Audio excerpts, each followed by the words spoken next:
If you died tomorrow, who would cry at your funeral? I used to think I knew the answer. 3 children, 5 grandchildren, a lifetime of memories, 40 years of teaching, thousands of students, countless lives touched. Surely, when William Crawford finally closed his eyes for the last time, the church would be full. Surely, there would be tears. But when you're 75 and alone, when the phone stops ringing and the visits get shorter, you start to wonder. My name is William Crawford, but everyone calls me Bill. I've lived in the same house in Millbrook, Connecticut, for 47 years.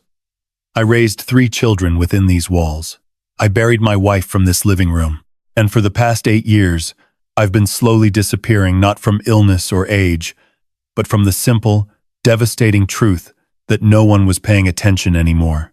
The house is too big for one person. 4 bedrooms, 3 bathrooms, a kitchen designed for family dinners that never happen, a backyard where grandchildren used to play, but now only collects fallen leaves. Eleanor and I bought this place in 1978, 2 years after James was born. She said the oak tree in the front yard reminded her of her childhood home in Vermont. I said the price was reasonable and the schools were good. We were both right. The oak tree is still there, 70 feet tall now, its branches scratching against the bedroom window on windy nights. The schools were good. James went to Yale, Linda to Columbia, Tommy to, well, Tommy went his own way. Eleanor died 8 years ago. Pancreatic cancer. From diagnosis to death, 11 weeks. She was 70 years old, still beautiful, still laughing at my terrible jokes, still leaving little notes on my pillow that said things like, "Don't forget to smile today, and I love you more than coffee, and you know how much I love coffee." I found one of those notes last month, tucked inside a book she'd been reading. "Bill, if you're reading this, I'm probably gone. Don't be sad for too long. Find something to live for, find someone to love, and for God's sake, call the children more often. They're terrible at calling first, but they love you. Trust me. E." I cried for an hour. Then I called James. It went to voicemail. I called Linda. She was in a meeting and would call back later. She didn't. I tried Tommy's old number for the 100th time. Still disconnected. 15 years disconnected. That was the night I started wondering. The days here have a rhythm now, a quiet monotony that would have driven the younger me insane. I wake at 6 decades of teaching, have made early rising a permanent affliction. I make coffee, the same French roast Eleanor used to buy, because switching brands feels like betrayal. I read the newspaper, though most of the names and events mean nothing to me anymore. I eat breakfast alone at a table meant for 6. And then Maria arrives. Maria Santos is 50 years old, a widow from the Philippines who came to America 20 years ago with nothing but a suitcase and a dream of giving her daughter a better life. She's been my caregiver for 10 years now, a term I hate, because it makes me sound helpless, but one I've learned to accept. She cooks my meals, cleans my house, reminds me to take my medications, and listens to my stories even though she's heard them all 100 times. "Good morning, Mr. Bill," she says every day at 8 o'clock sharp, her accent still thick despite 2 decades in Connecticut. "Did you sleep okay?" "Like a baby," I always reply. "Woke up every 2 hours and cried." She laughs every time, even though the joke is older than both of us combined. Maria is the only person who touches me anymore. A hand on my shoulder when she brings my coffee. A gentle squeeze of my arm when I seem sad. A hug on my birthday, Christmas, and the anniversary of Eleanor's death. Physical contact is something you don't realize you need until it's gone. Humans are not meant to be untouched. We wither without it, like plants without sunlight. I watch her move around my kitchen, humming a Filipino song under her breath, and I feel a complicated mix of gratitude and guilt. She has her own life, a daughter in California, a grandson she's never met in person, dreams that don't involve taking care of an old man in Connecticut. But she's here, every day, 8 to 6, making sure I don't fade away completely. Your son called, she says one morning, pulling me from my thoughts. My heart jumps. Tommy? Her face falls, just slightly. She knows the wound. No, Mr. Bill. James. He said he's busy with work, but he will try to visit next month. Try. That word has become the theme of my relationship with my eldest son. He'll try to visit. He'll try to call more often. He'll try to make it for Christmas, or Thanksgiving, or my birthday.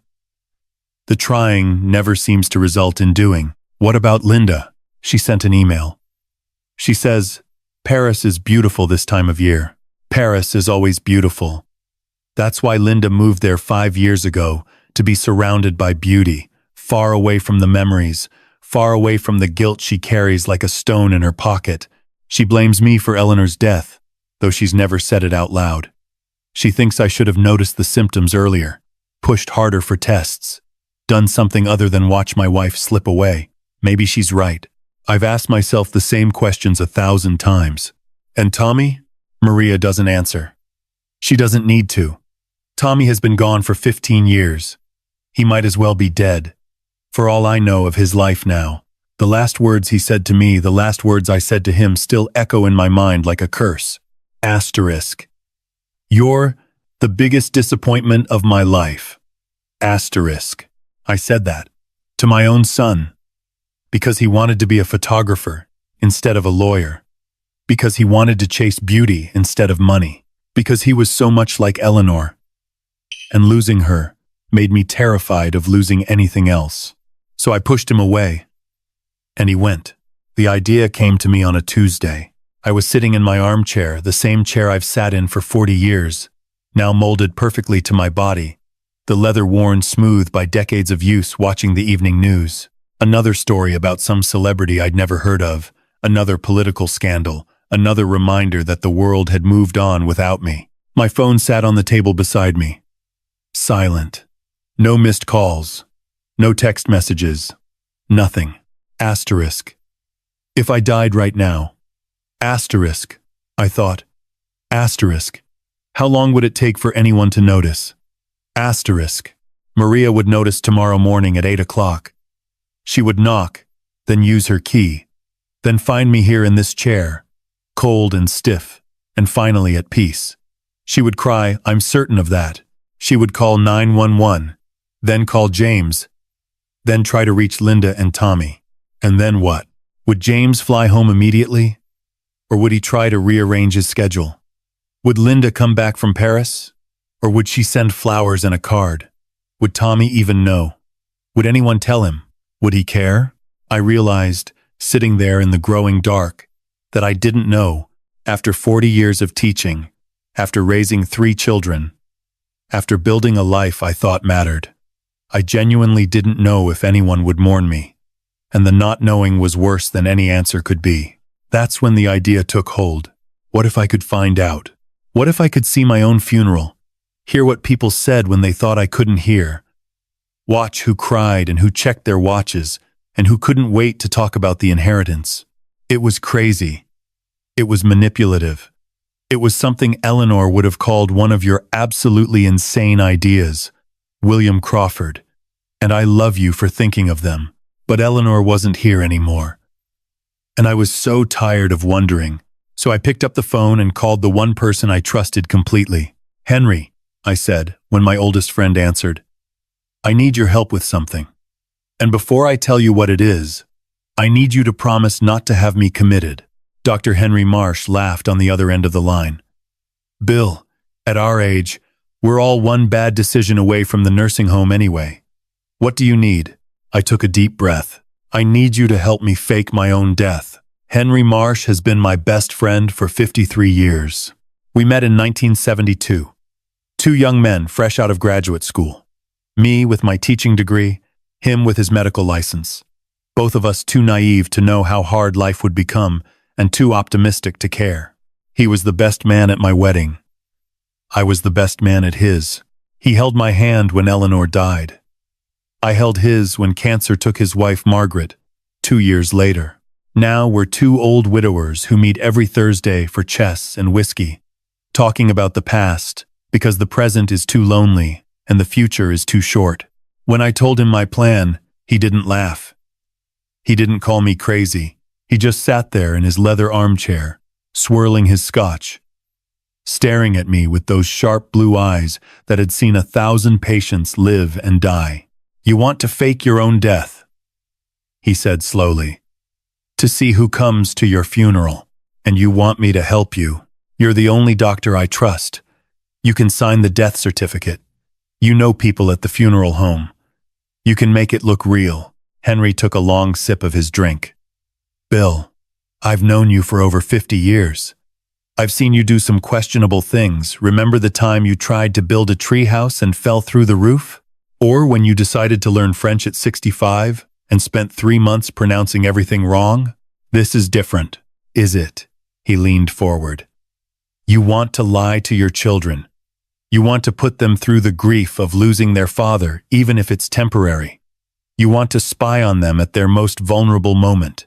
Have you thought about what happens after?" I had. I'd thought about nothing else for 2 weeks. "I need to know, Henry. I need to know if they'll mourn me or just wait for the reading of the will. I need to know if I spent my whole life building a family that doesn't exist anymore. I need to know if anyone at all will miss me when I'm gone. And what if you don't like what you hear?" That was the question, wasn't it? The one that kept me up at night, staring at the ceiling, listening to the oak tree scratch against the window. "Then at least I'll know," I said. "At least I can stop pretending." Henry was quiet for a long time. Outside, a car drove past, its headlights sweeping across the wall like searchlights. Somewhere in the house, a clock ticked. The ice in his glass clinked as he raised it to his lips. "Okay," he said finally.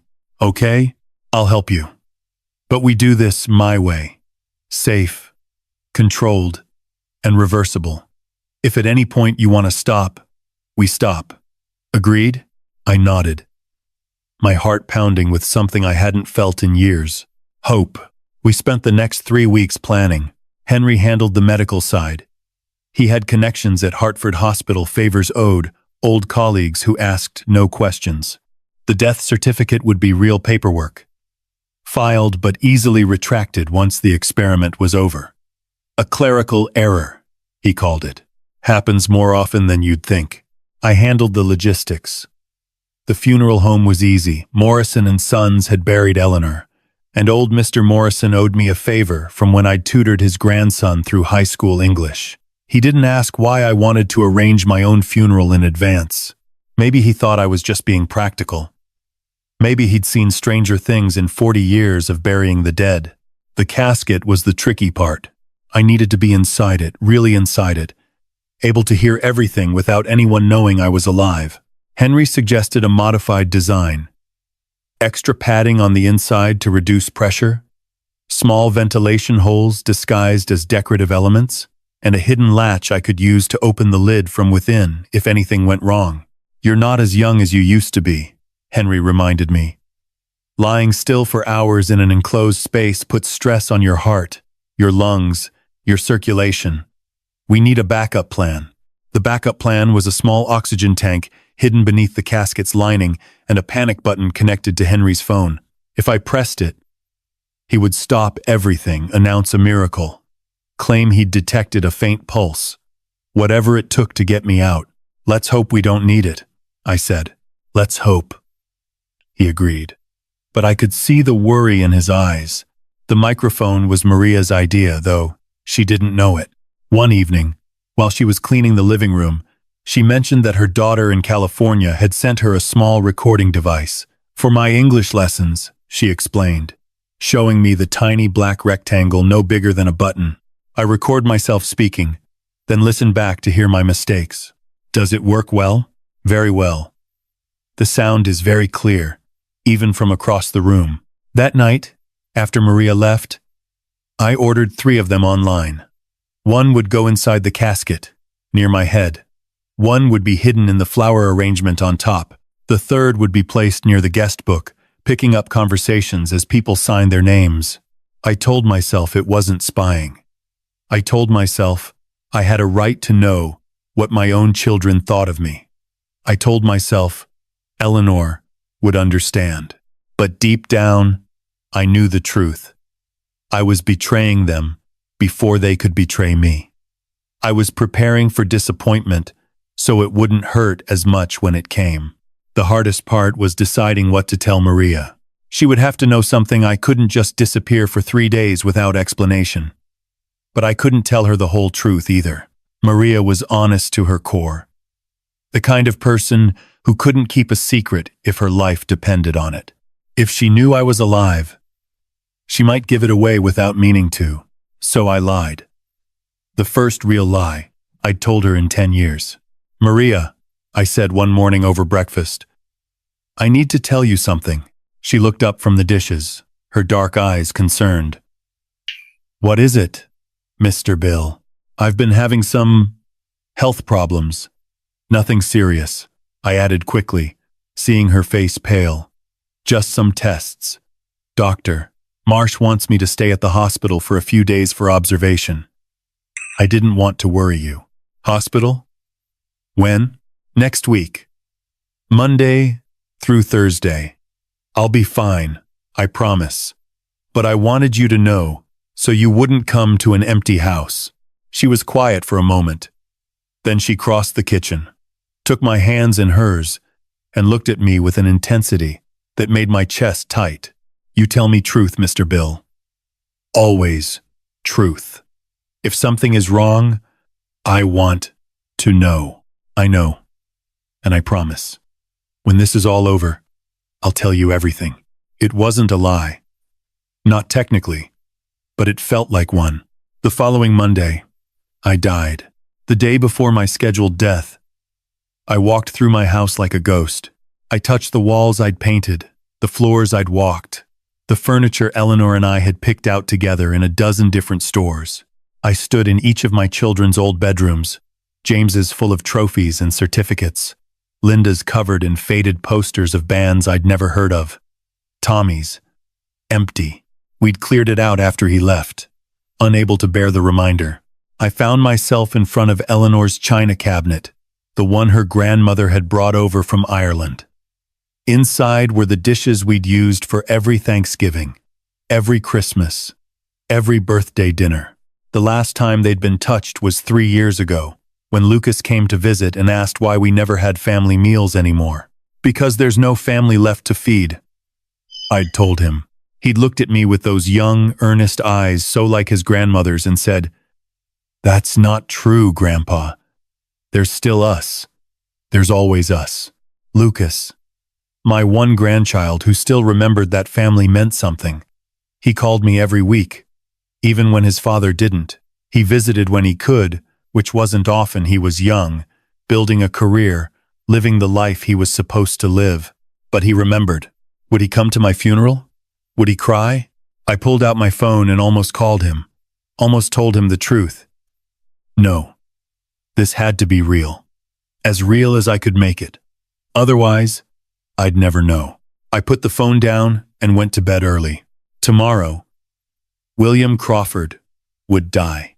And the day after that, I would find out who really loved me. The morning of my death dawned gray and cold-fitting, I thought, for a funeral. Henry arrived at 6, earlier than Maria, carrying a black medical bag and a grim expression.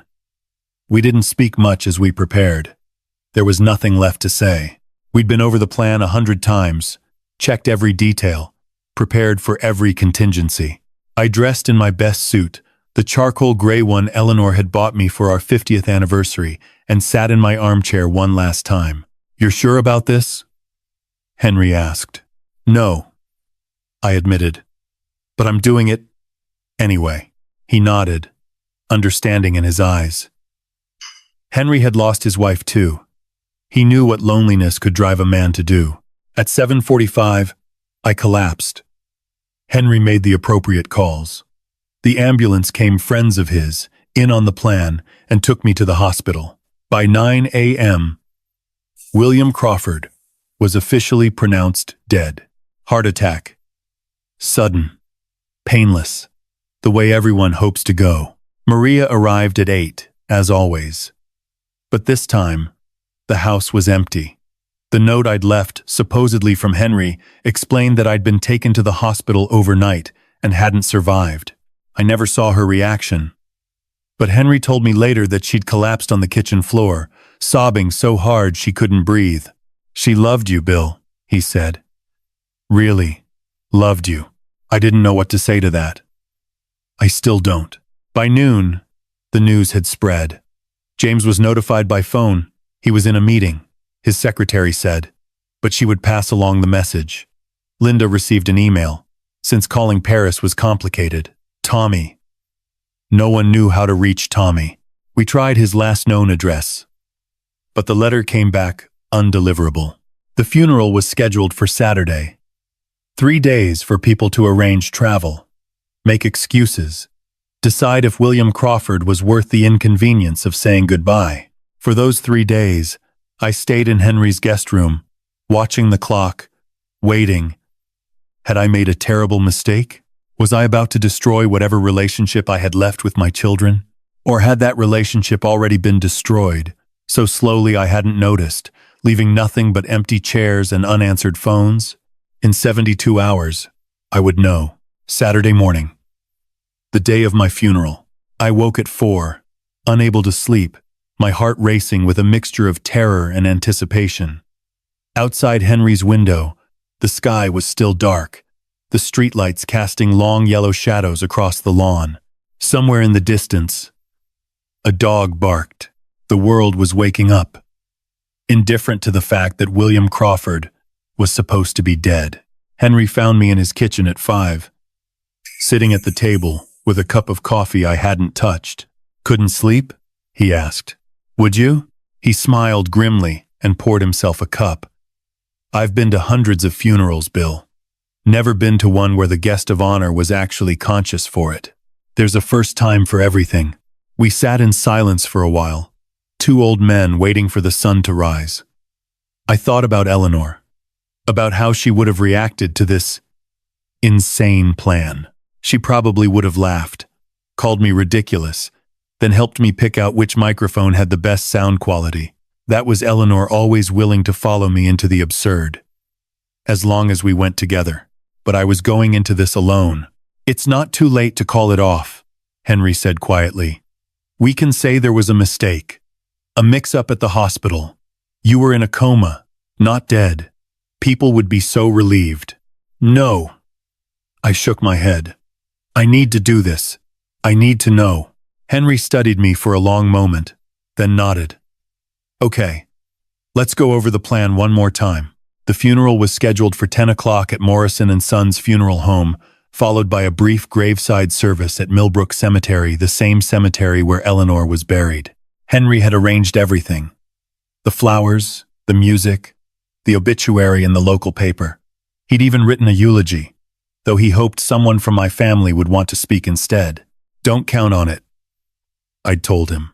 The casket was already at the funeral home, specially modified according to our specifications. The ventilation holes were invisible from the outside, disguised as decorative scrollwork. The interior padding was thick enough to be comfortable but thin enough to allow sound through. The microphones were in place, one near my head, one in the flower arrangement, one by the guest book. My job was simple. Lie still, breathe slowly, and listen. Simple in theory. Terrifying in practice. At 7 o'clock, Henry drove me to the funeral home through the back entrance. Old Mr. Morrison, 83 now, and still running the family business, met us at the service door with a solemn nod. "Everything's ready," he said. "You're sure about this, Bill?" "As sure as I'll ever be." He led us through the back hallways, past rooms filled with caskets and urns and all the paraphernalia of death, until we reached the viewing room. There it was, my casket, sitting on a raised platform surrounded by flowers, a large photograph of me, taken at my 70th birthday party. Smiling, Eleanor's arm around my waist displayed on an easel nearby. It was surreal. Looking at my own funeral setup.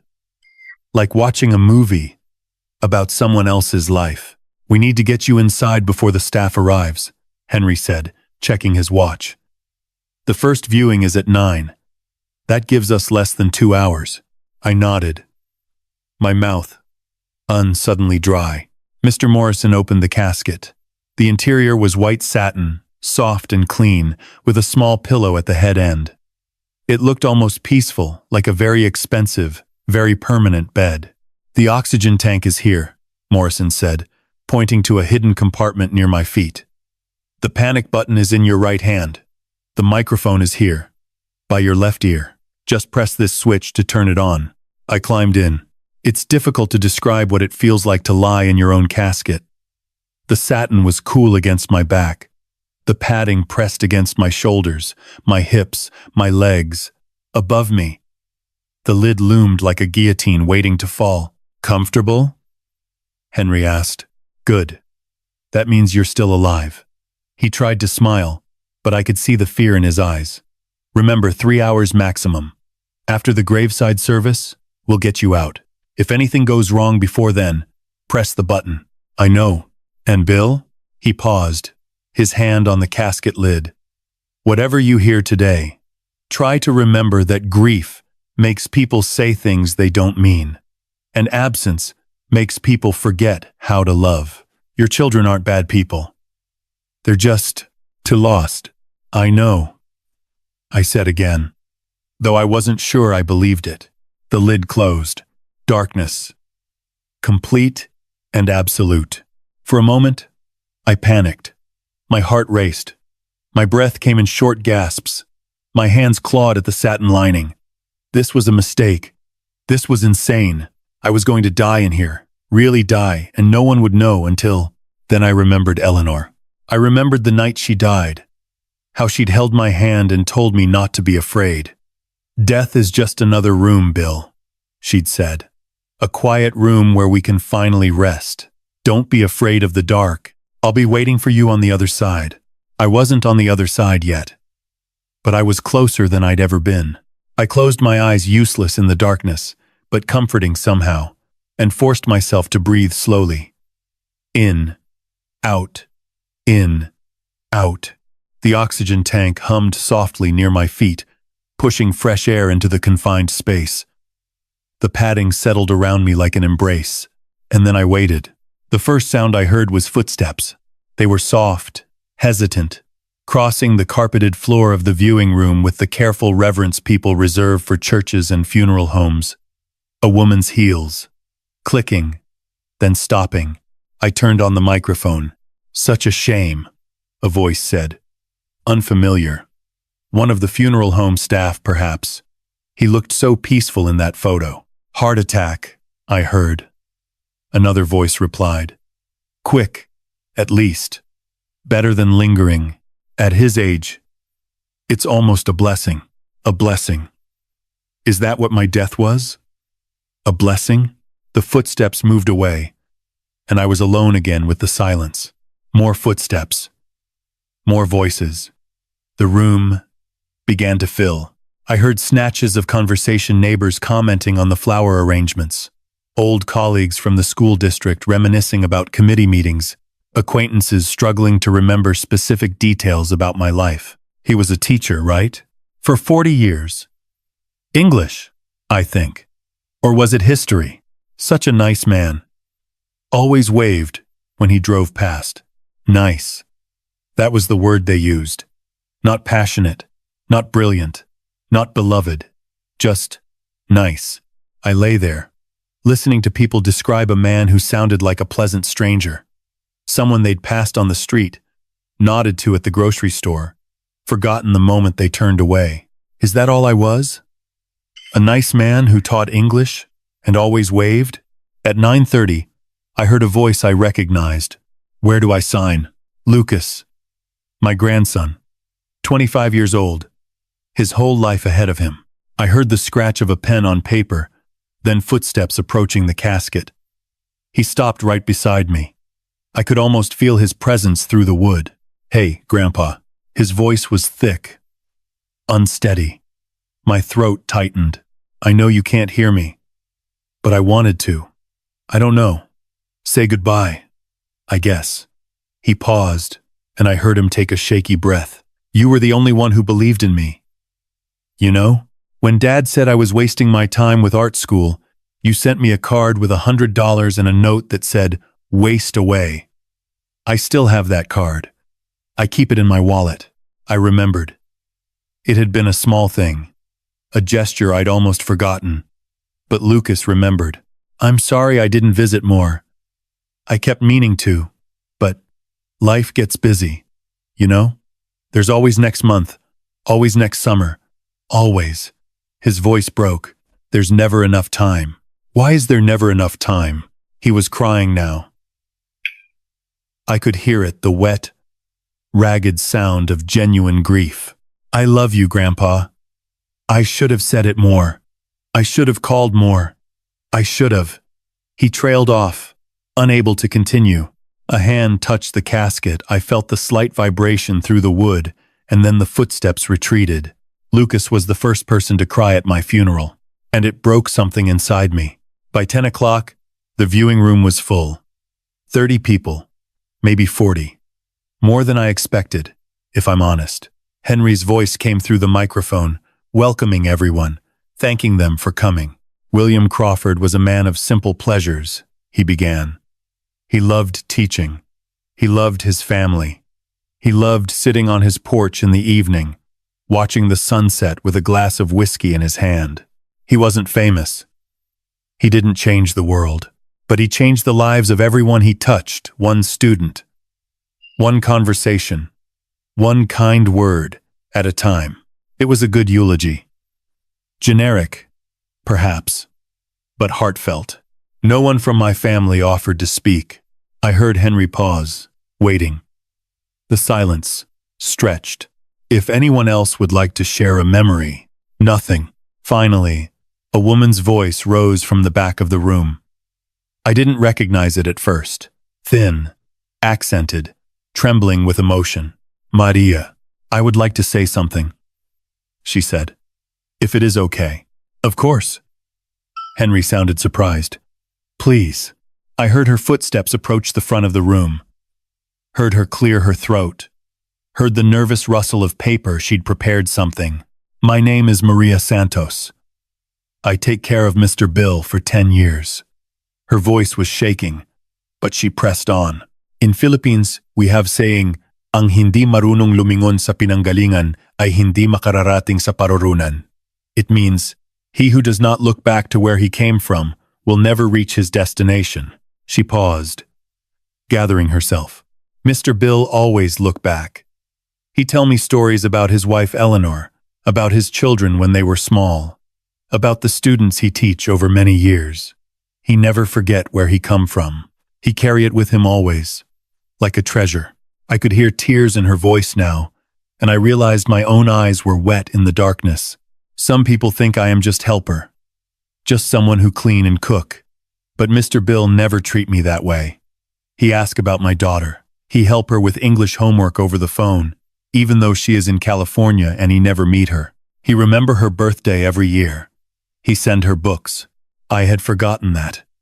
The books, romance novels, mostly because Maria's daughter loved them. I'd ordered them from Amazon without thinking much about it. "When my husband die," Maria continued, "Mr. Bill sit with me in the kitchen and hold my hand. He not say anything. He just could be there for 3 hours. That is the kind of man he was."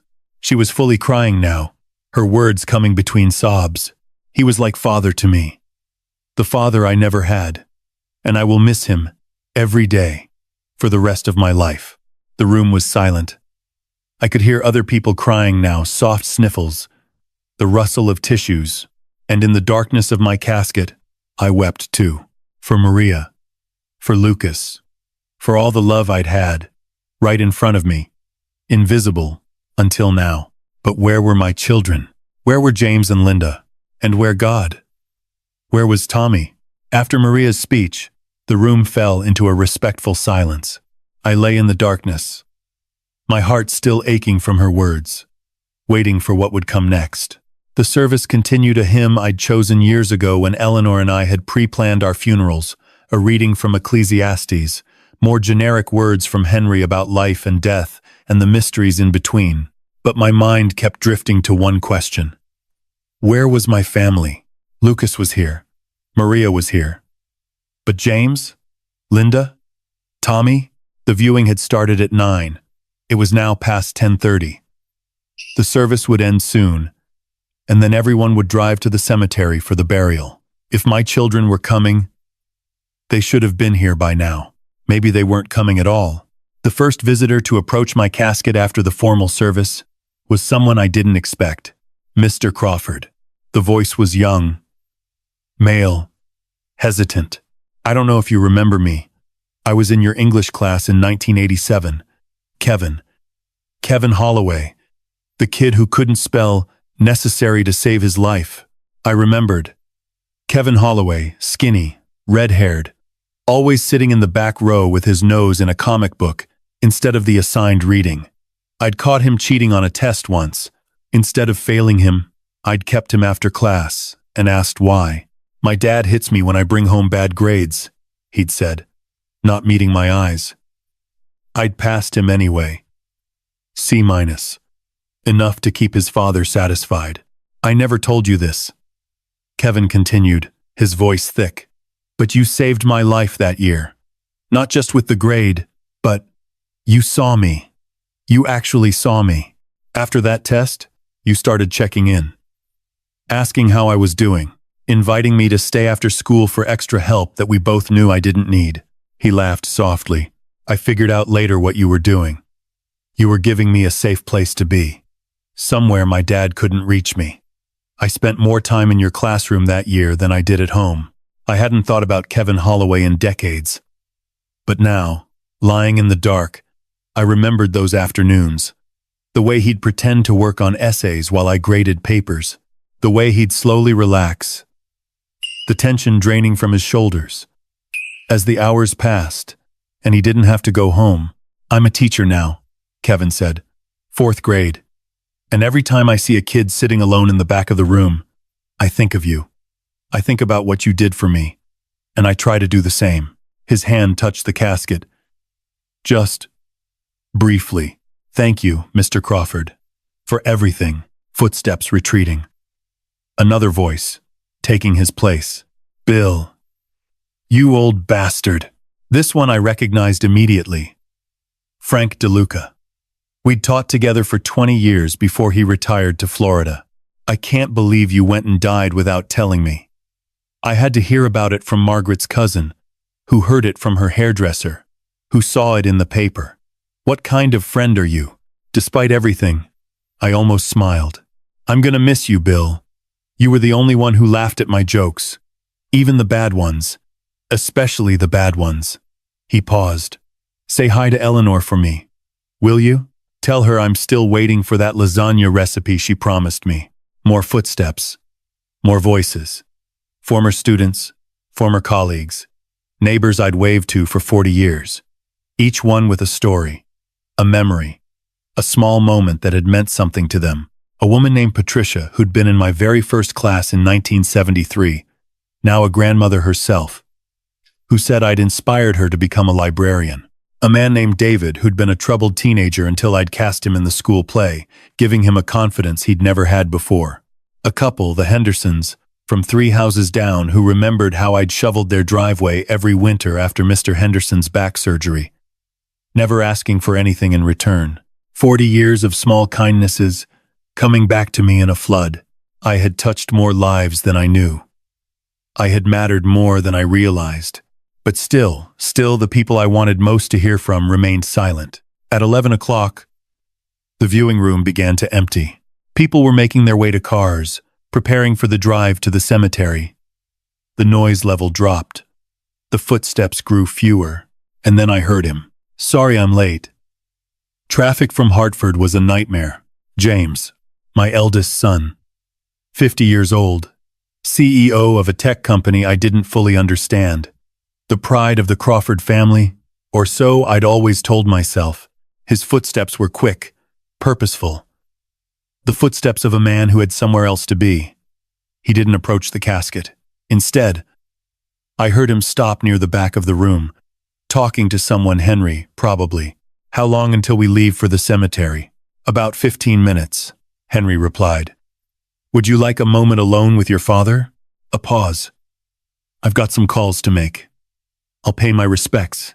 At the grave. My heart cracked. Some calls to make.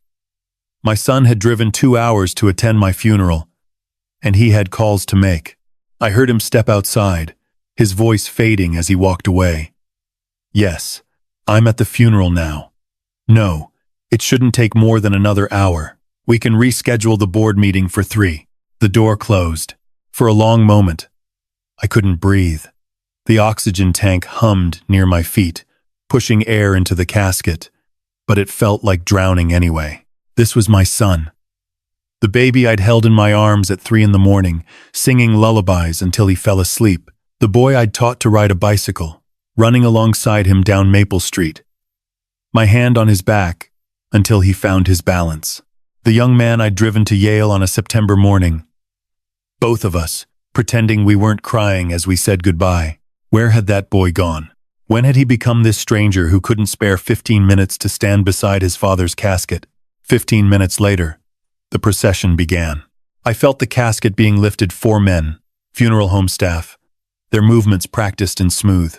We moved through the viewing room, out the front door, into the pale autumn sunlight that I could sense even through the wood. The hearse was waiting. They slid me inside, and the engine started, a low rumble that vibrated through the casket. We were moving.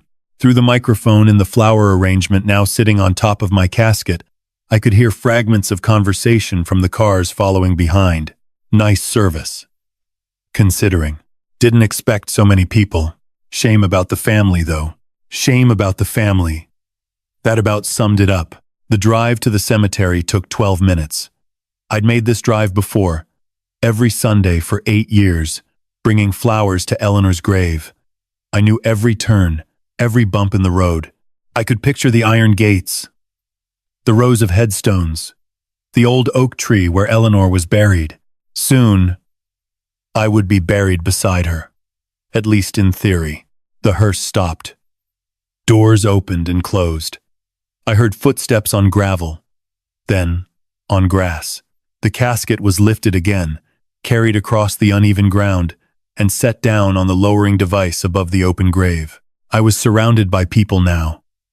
I could hear them gathering, their voices hushed, their footsteps careful.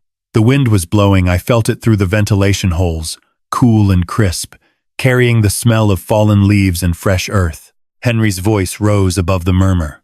We gather here to commit the body of William Crawford to the earth. Ashes to ashes, dust to dust, in the sure and certain hope of resurrection. The words washed over me, familiar and strange at the same time. I'd heard them at Eleanor's funeral.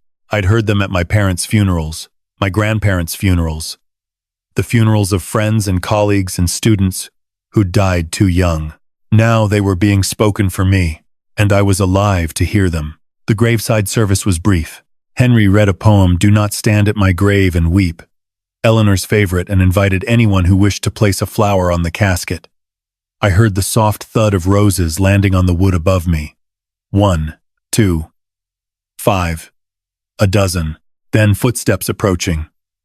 Close, right beside me, a hand on the casket. Trembling. Grandpa, Lucas again. I don't know what to say.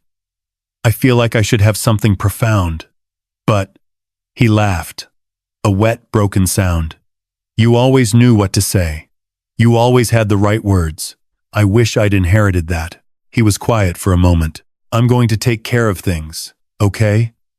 I'm going to make sure the house is looked after, that Maria's taken care of.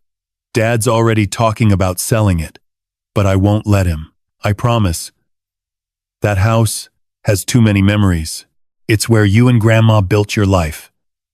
It deserves better than being turned into someone's investment property. I wanted to reach out, to touch his hand, to tell him how proud I was of him. But I couldn't move, couldn't speak, could only lie there in the darkness and listen. I love you, Grandpa. I'll come visit. Both of you. You and Grandma. Every week, if I can. His hand left the casket. His footsteps retreated, and then another voice. one I hadn't heard in person for 5 years. "Hello, Dad." Linda. She was here. She'd actually come, but her voice was strange. Flat. Controlled. "I almost didn't come, you know. I was in the middle of a project. Important client. But James said it would look bad if I didn't show up. So." She laughed. A hollow sound. "Here I am. Doing my duty." Duty. That's what my funeral was to her. A duty. "I know we haven't talked much. I know you think I abandoned you after Mom died. But you don't understand. Dad. You never understood. Being in that house, seeing her everywhere, remembering how she used to laugh, how she used to sing in the kitchen." Her voice cracked, just slightly. "I couldn't do it. I couldn't watch you sit in that chair, staring at nothing, waiting to die. It was too much. It was too painful. I hadn't known. I'd thought she blamed me. I'd thought she was angry. Anything it, but she was grieving. Just like me. Just in a different way. "I'm sorry I wasn't there," she whispered. "I'm sorry I ran away. I'm sorry for everything." Her hand touched the casket, lingered for a moment. "Goodbye, Dad." And then she was gone. The service ended. People began to drift away.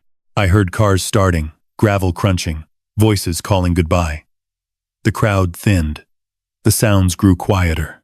Soon, I would be lowered into the grave, or at least, that's what it would look like. In reality, Henry and Mr. Morrison would wait until everyone left. Then, retrieve me from the casket before it actually went into the ground. But I wasn't thinking about that. I was thinking about James, who had spent my entire funeral on the phone. About Linda, who had come out of duty, not love. About Tommy, who hadn't come at all. I was thinking about Maria, who had called me a father. About Lucas, who had promised to protect my memories. About Kevin Holloway and Frank DeLuca and all the strangers who had cared more about my death than my own children. And I was thinking about one more thing. The figure I'd glimpsed through the small gap in the casket just before they closed the lid. A man. Standing at the edge of the cemetery, half hidden behind an old oak tree, watching. I couldn't see his face clearly. But I knew. Somehow, I knew. Tommy, my son, had come to my funeral after all, but he couldn't bring himself to step inside. The cemetery grew quiet. I could hear the last cars pulling away, the crunch of gravel fading into silence. The wind rustled through the trees, carrying with it the faint scent of rain. Autumn, in Connecticut, Eleanor's favorite season. I waited. Henry had told me to stay still until he gave the signal. 3 knocks on the casket lid, followed by 2 more. That would mean everyone was gone, and it was safe to open. But the knocks didn't come. Instead, I heard footsteps. Heavy, deliberate, approaching the casket. Then a voice. James. My heart clenched. He hadn't left. He was still here. "I know you can't hear me," he said. His voice was different now, not the clipped, businesslike tone he'd used inside. This was softer, uncertain, almost young. "I know it doesn't matter anymore, but I need to say some things. Things I should have said a long time ago." He stopped. I heard him take a breath, a long, shaky inhale that surprised me. James never showed weakness.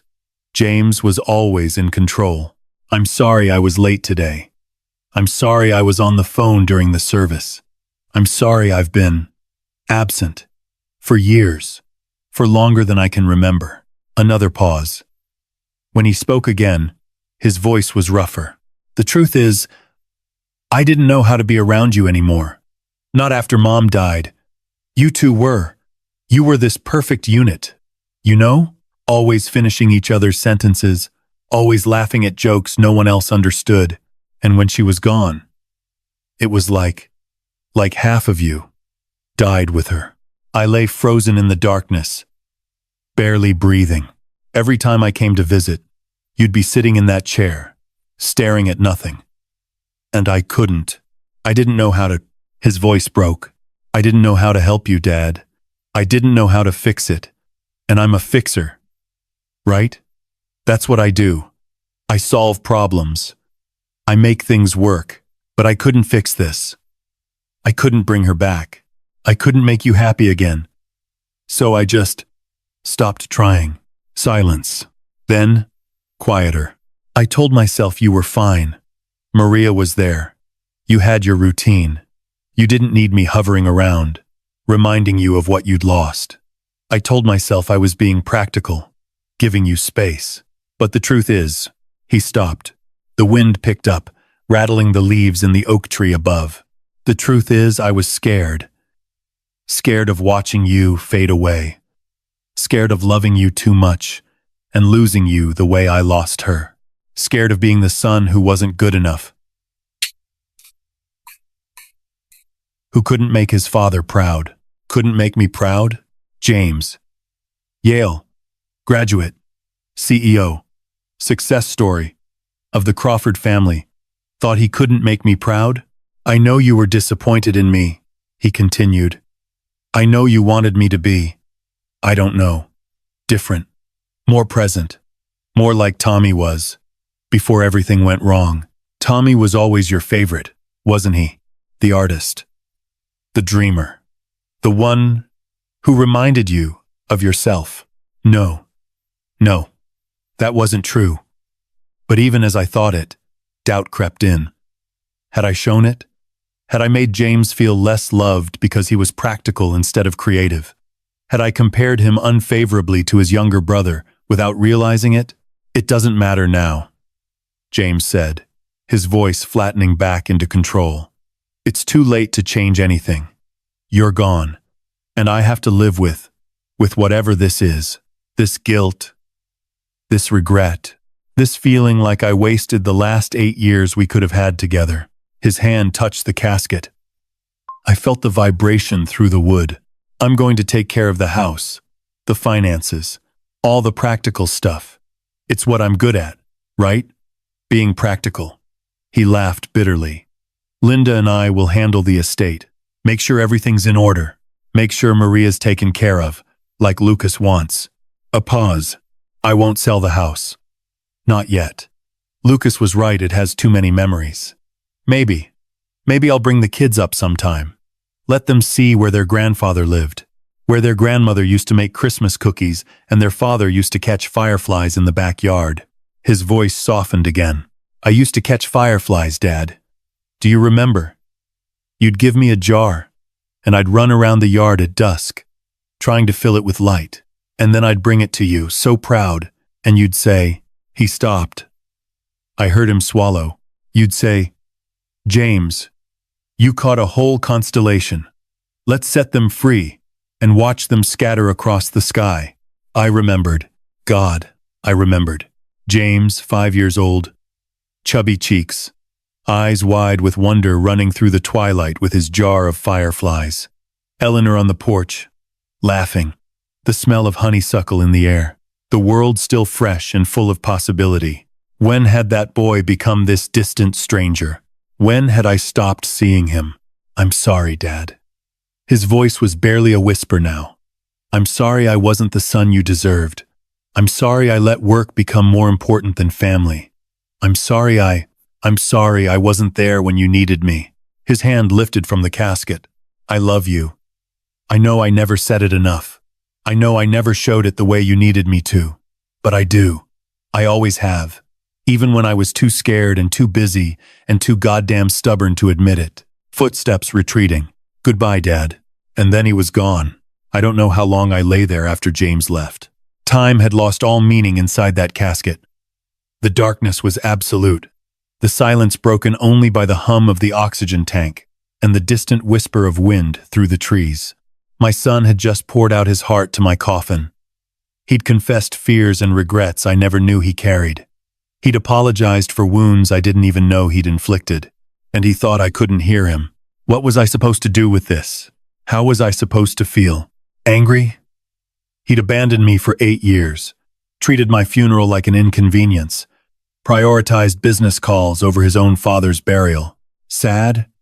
He was my son, suffering in silence, unable to ask for help or show vulnerability because I'd somehow taught him that strength meant distance. Relieved? At least he came. At least he cared, even if he didn't know how to show it. The truth was, I felt all of those things and none of them. I felt hollowed out, empty, like someone had scooped out my insides and left nothing but the shell. I had wanted to know if my children loved me. Now I knew. They did. They just didn't know how to say it, and neither did I. The knocks came 20 minutes later. 3. Then 2. Henry's signal. I heard the casket being lifted, carried across the grass, loaded into something, a van, probably, parked behind the maintenance shed where no one would see. A few minutes later, the lid opened and gray light flooded in. I blinked, my eyes watering. Henry's face appeared above me, lined with worry. "Bill? Are you okay?" I opened my mouth to answer, but nothing came out. My throat was tight, my chest heavy. "Bill, talk to me. I'm okay." I finally managed. My voice sounded strange, rusty, like an old hinge. I heard everything." Henry helped me sit up. My body ached from hours of lying still, my muscles stiff and complaining. But the physical discomfort was nothing compared to the weight in my chest. "Your children were here," Henry said carefully. "James, Linda. I saw them both. I know." I heard them. I looked at him. This man who had known me for 50 years, who had helped me bury my wife, plan my fake death, and now climb out of my own coffin. "They love me," I said slowly, "but they don't know how. And I don't think I ever taught them." Henry was quiet for a moment. "What about Tommy?" "Tommy, the figure at the edge of the cemetery, the ghost behind the oak tree. He was there," I said. "He was watching, but he didn't come forward?" Henry handed me a bottle of water. I drank deeply, the cold liquid shocking my system back to life. "What are you going to do?" he asked. I thought about James, confessing his fears to a casket. About Linda, apologizing for running away. About Maria, calling me a father. About Lucas, promising to protect my memories. And I thought about Tommy, standing alone in the shadows, watching his father's funeral from a distance, unable to cross the final few feet. "I'm going to find my son," I said. "I'm going to find Tommy, and I'm going to fix this." Henry nodded slowly. "And the others? James and Linda?" I climbed out of the casket, my legs unsteady but holding. The air smelled like rain and fallen leaves and fresh-turned earth. The sky was gray, heavy with clouds that hadn't yet decided whether to weep. "I don't know," I admitted. "I don't know how to face them, how to tell them what I've done, how to explain that I heard everything, every confession, every apology, every secret they thought they were telling to a dead man. You could just not tell them." I looked at Henry. "Could you? If Margaret had heard your darkest secrets, your deepest regrets, your most honest words, could you pretend she hadn't?" He was quiet for a long moment. "No," he finally said. "I couldn't. Neither can I." I looked back at the cemetery, at the grave that would remain empty, at the oak tree where Tommy had stood watching. The wind was picking up, carrying the first drops of rain. "I faked my death to find out who loved me," I said. "And I found out. But I also found out something else. Something I didn't expect." "What's that?"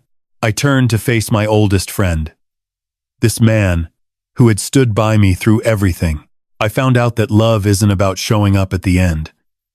It's about showing up every day. And I haven't been doing that.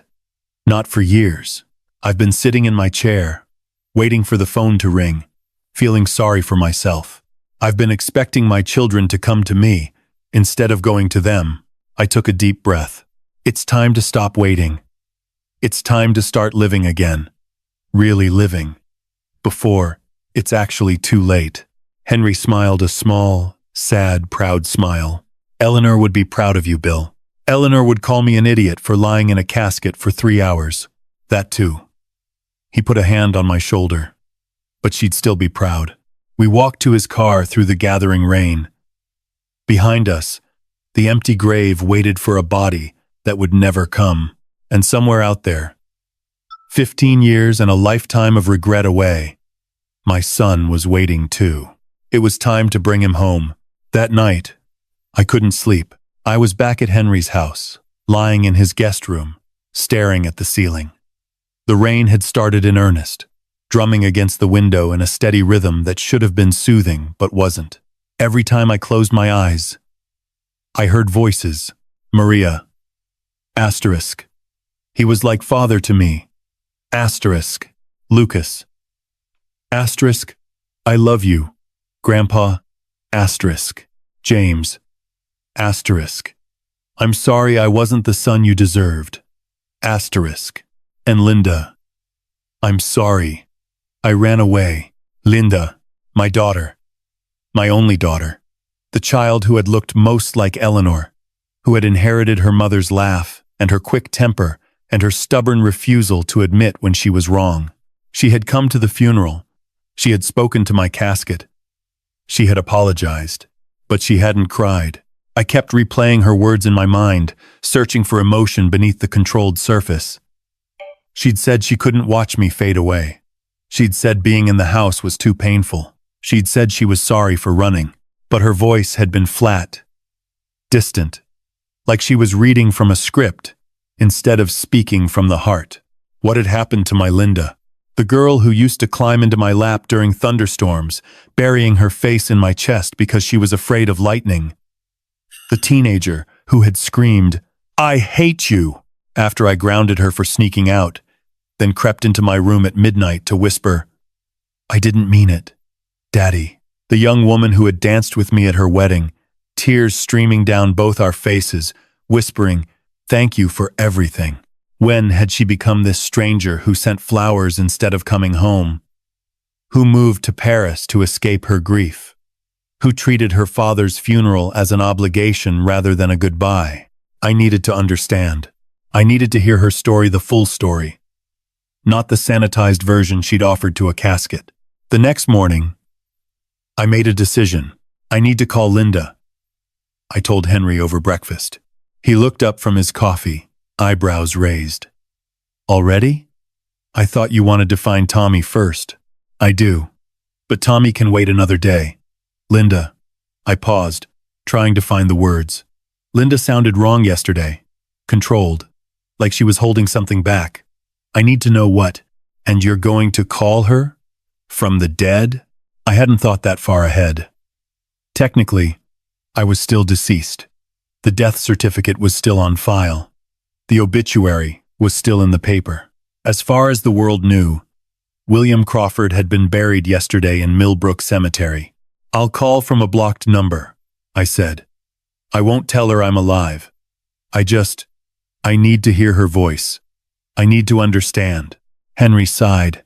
Bill, this is getting complicated.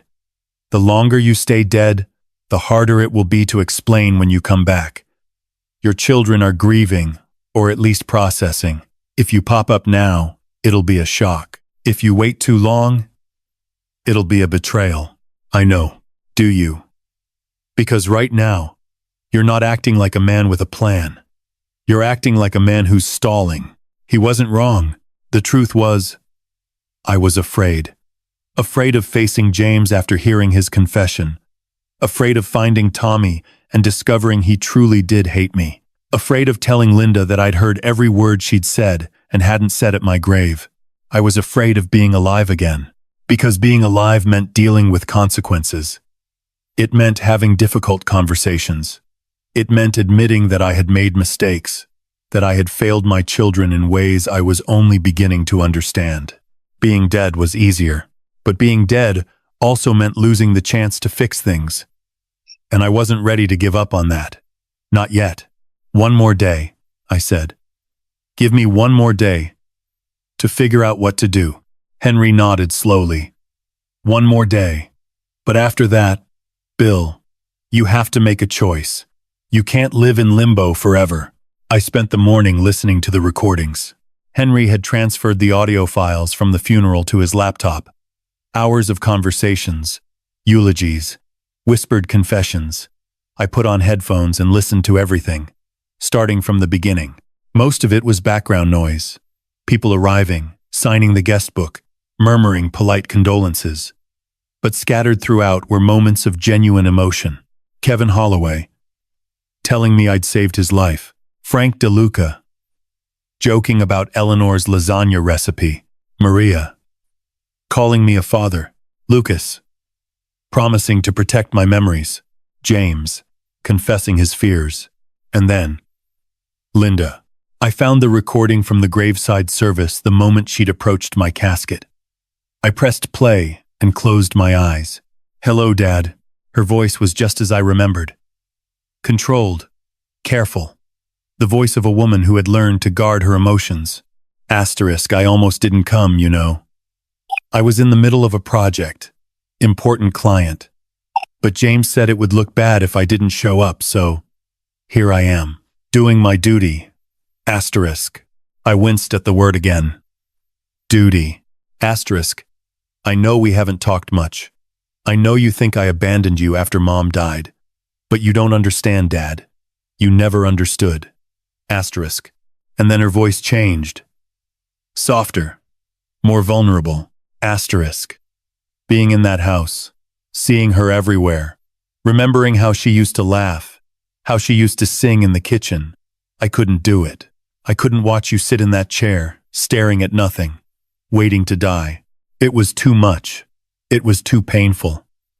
Asterisk. I heard her take a breath. A shaky breath. Asterisk. I'm sorry I wasn't there. I'm sorry I ran away. I'm sorry for everything. Asterisk. A pause. Goodbye, Dad. That was it. That was all she'd said. But something about it nagged at me. Something in the pause before for everything. Like there was more she wanted to say but couldn't. I rewound. Listened again. And again. Asterisk. I'm sorry for everything. What was everything? What was Linda hiding? The answer came from an unexpected source. That afternoon, Henry's phone rang. He answered, listened for a moment, then handed it to me with a strange expression. It's Lucas, he said. He wants to talk to you. I froze. Lucas? He knows I'm alive? Apparently. He figured it out. He says he saw the casket being loaded into a van instead of lowered into the grave. He followed Henry's car here. My heart sank. The one person I'd hoped wouldn't be hurt by this, and he'd discovered the truth on his own. I took the phone.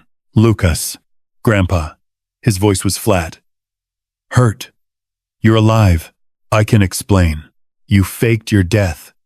You let us all think you were gone. You let me cry over your casket. Say goodbye. Promise to take care of Maria and the house, and all the things I thought you'd never see again. And the whole time, you were listening. I closed my eyes.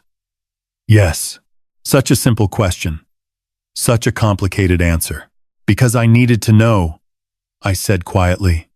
I needed to know if anyone would miss me. If anyone really cared. I've been alone for so long, Lucas. Your grandmother's been gone 8 years. Your father barely calls. Your aunt is on the other side of the world. And Tommy. I stopped, unable to continue. Lucas was silent for a long moment. Did you get your answer? I thought about everything I'd heard. The love and the grief and the guilt and the regret.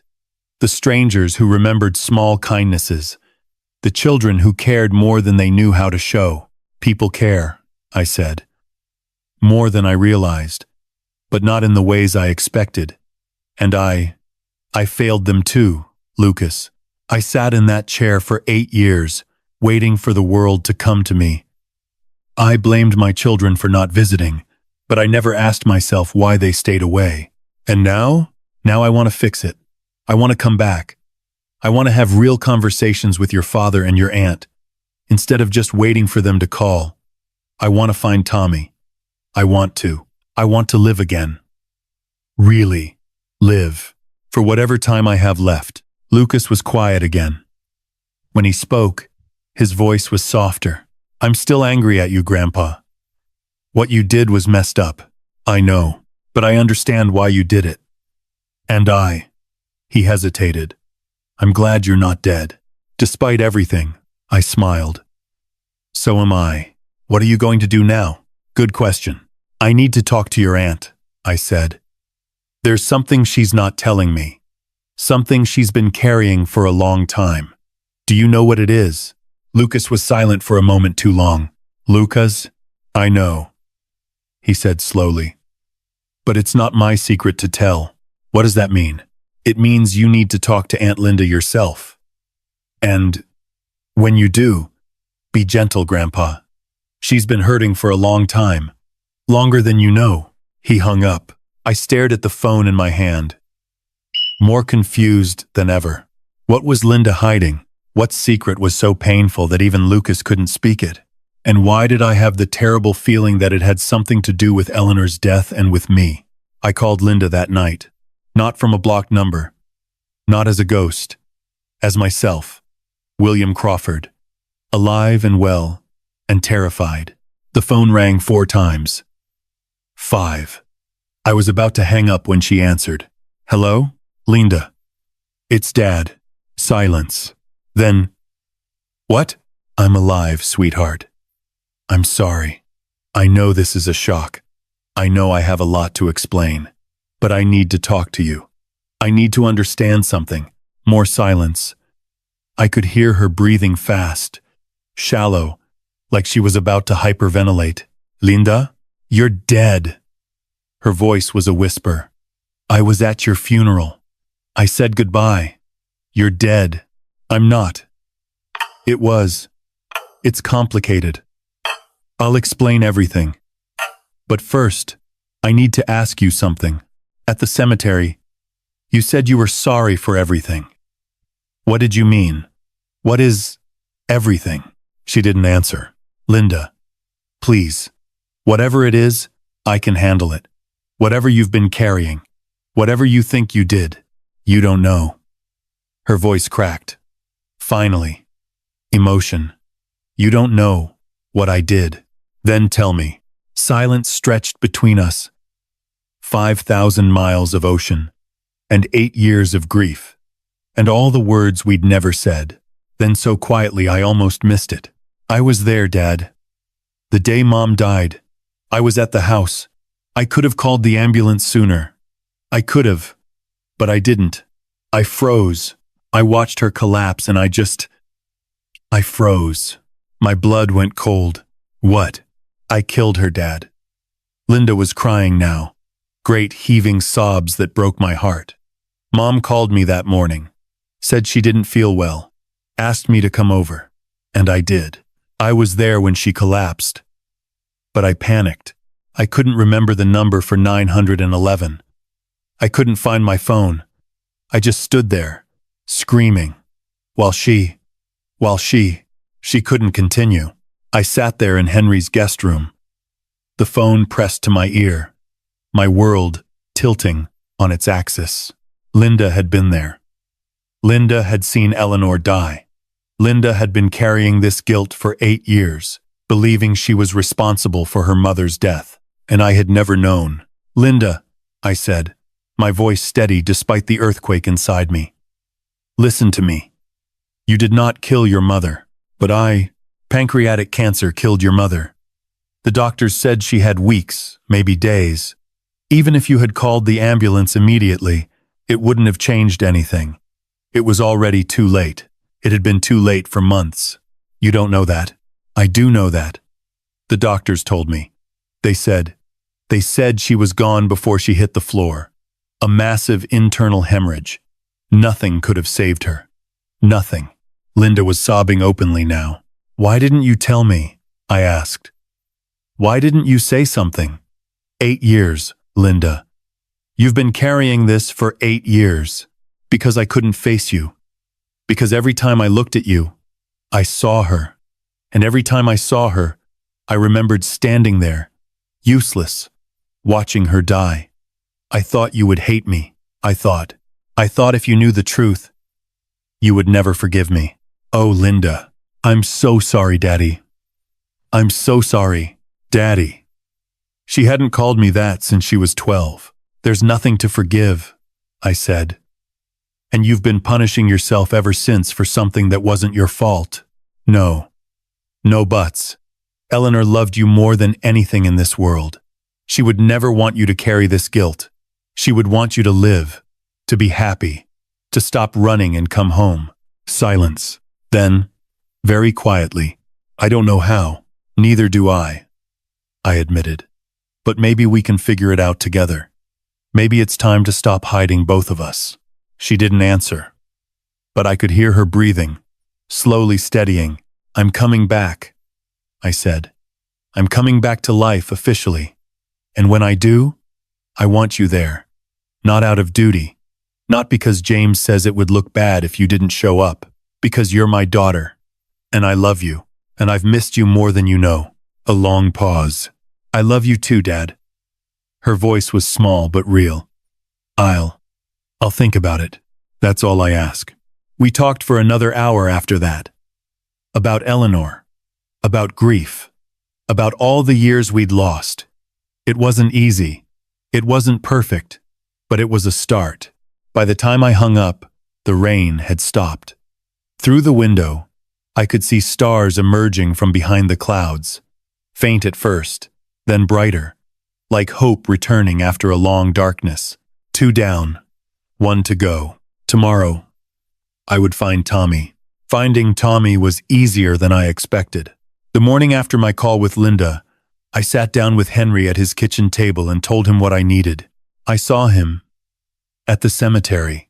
He was there, Henry, watching from behind the oak tree.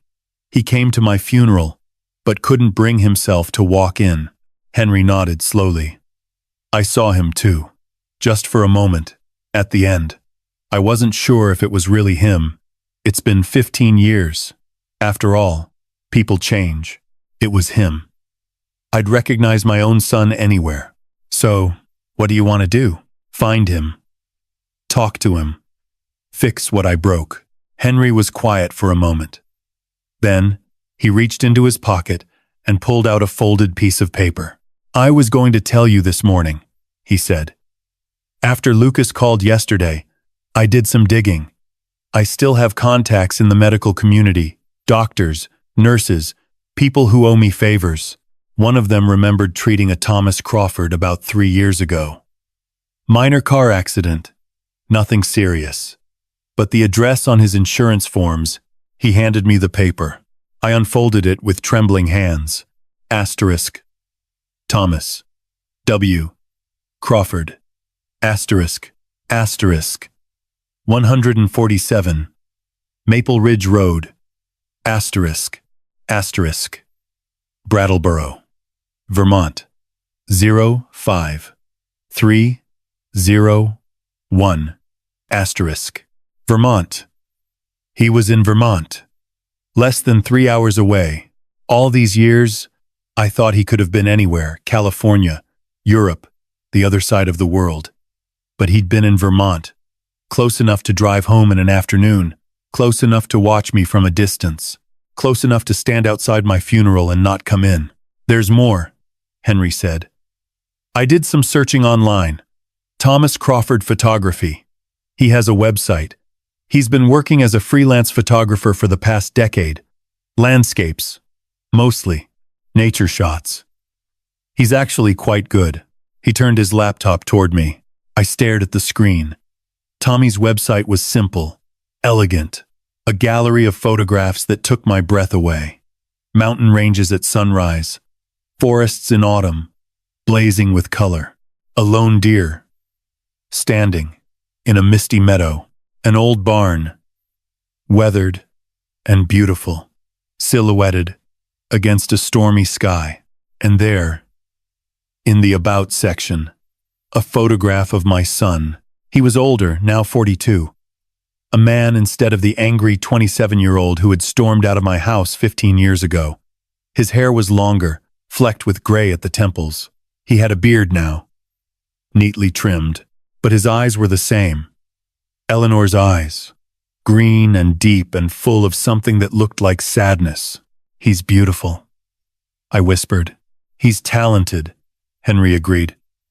A gift I had dismissed, a dream I had mocked, a passion I had called impractical, and a waste of time and not a real career. No wonder he'd left. No wonder he'd never come back. I drove to Vermont, alone.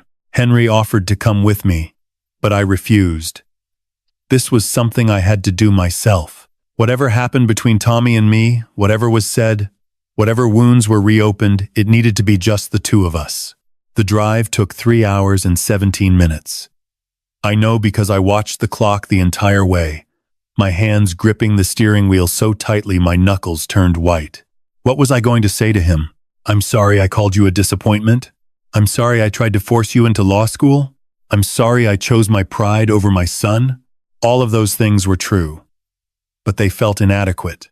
15 years of silence couldn't be fixed with a few words. 15 years of regret couldn't be erased by showing up on his doorstep. But I had to try. I had to try. Because the alternative was dying for real someday. Dying without ever telling my son that I loved him, that I was proud of him, that leaving was not his fault. It was mine. Brattleboro was a small town, nestled in the hills of southeastern Vermont. The kind of place Eleanor would have loved. Quaint shops, covered bridges, mountains rising in the distance like sleeping giants. I could see why Tommy had chosen to live here. It was beautiful, peaceful, far from the noise and pressure of the life I had tried to impose on him. 147 Maple Ridge Road turned out to be a small cabin at the end of a dirt road, surrounded by trees. A pickup truck was parked in the driveway, old, practical, well-maintained. Smoke rose from the chimney, curling into the gray October sky.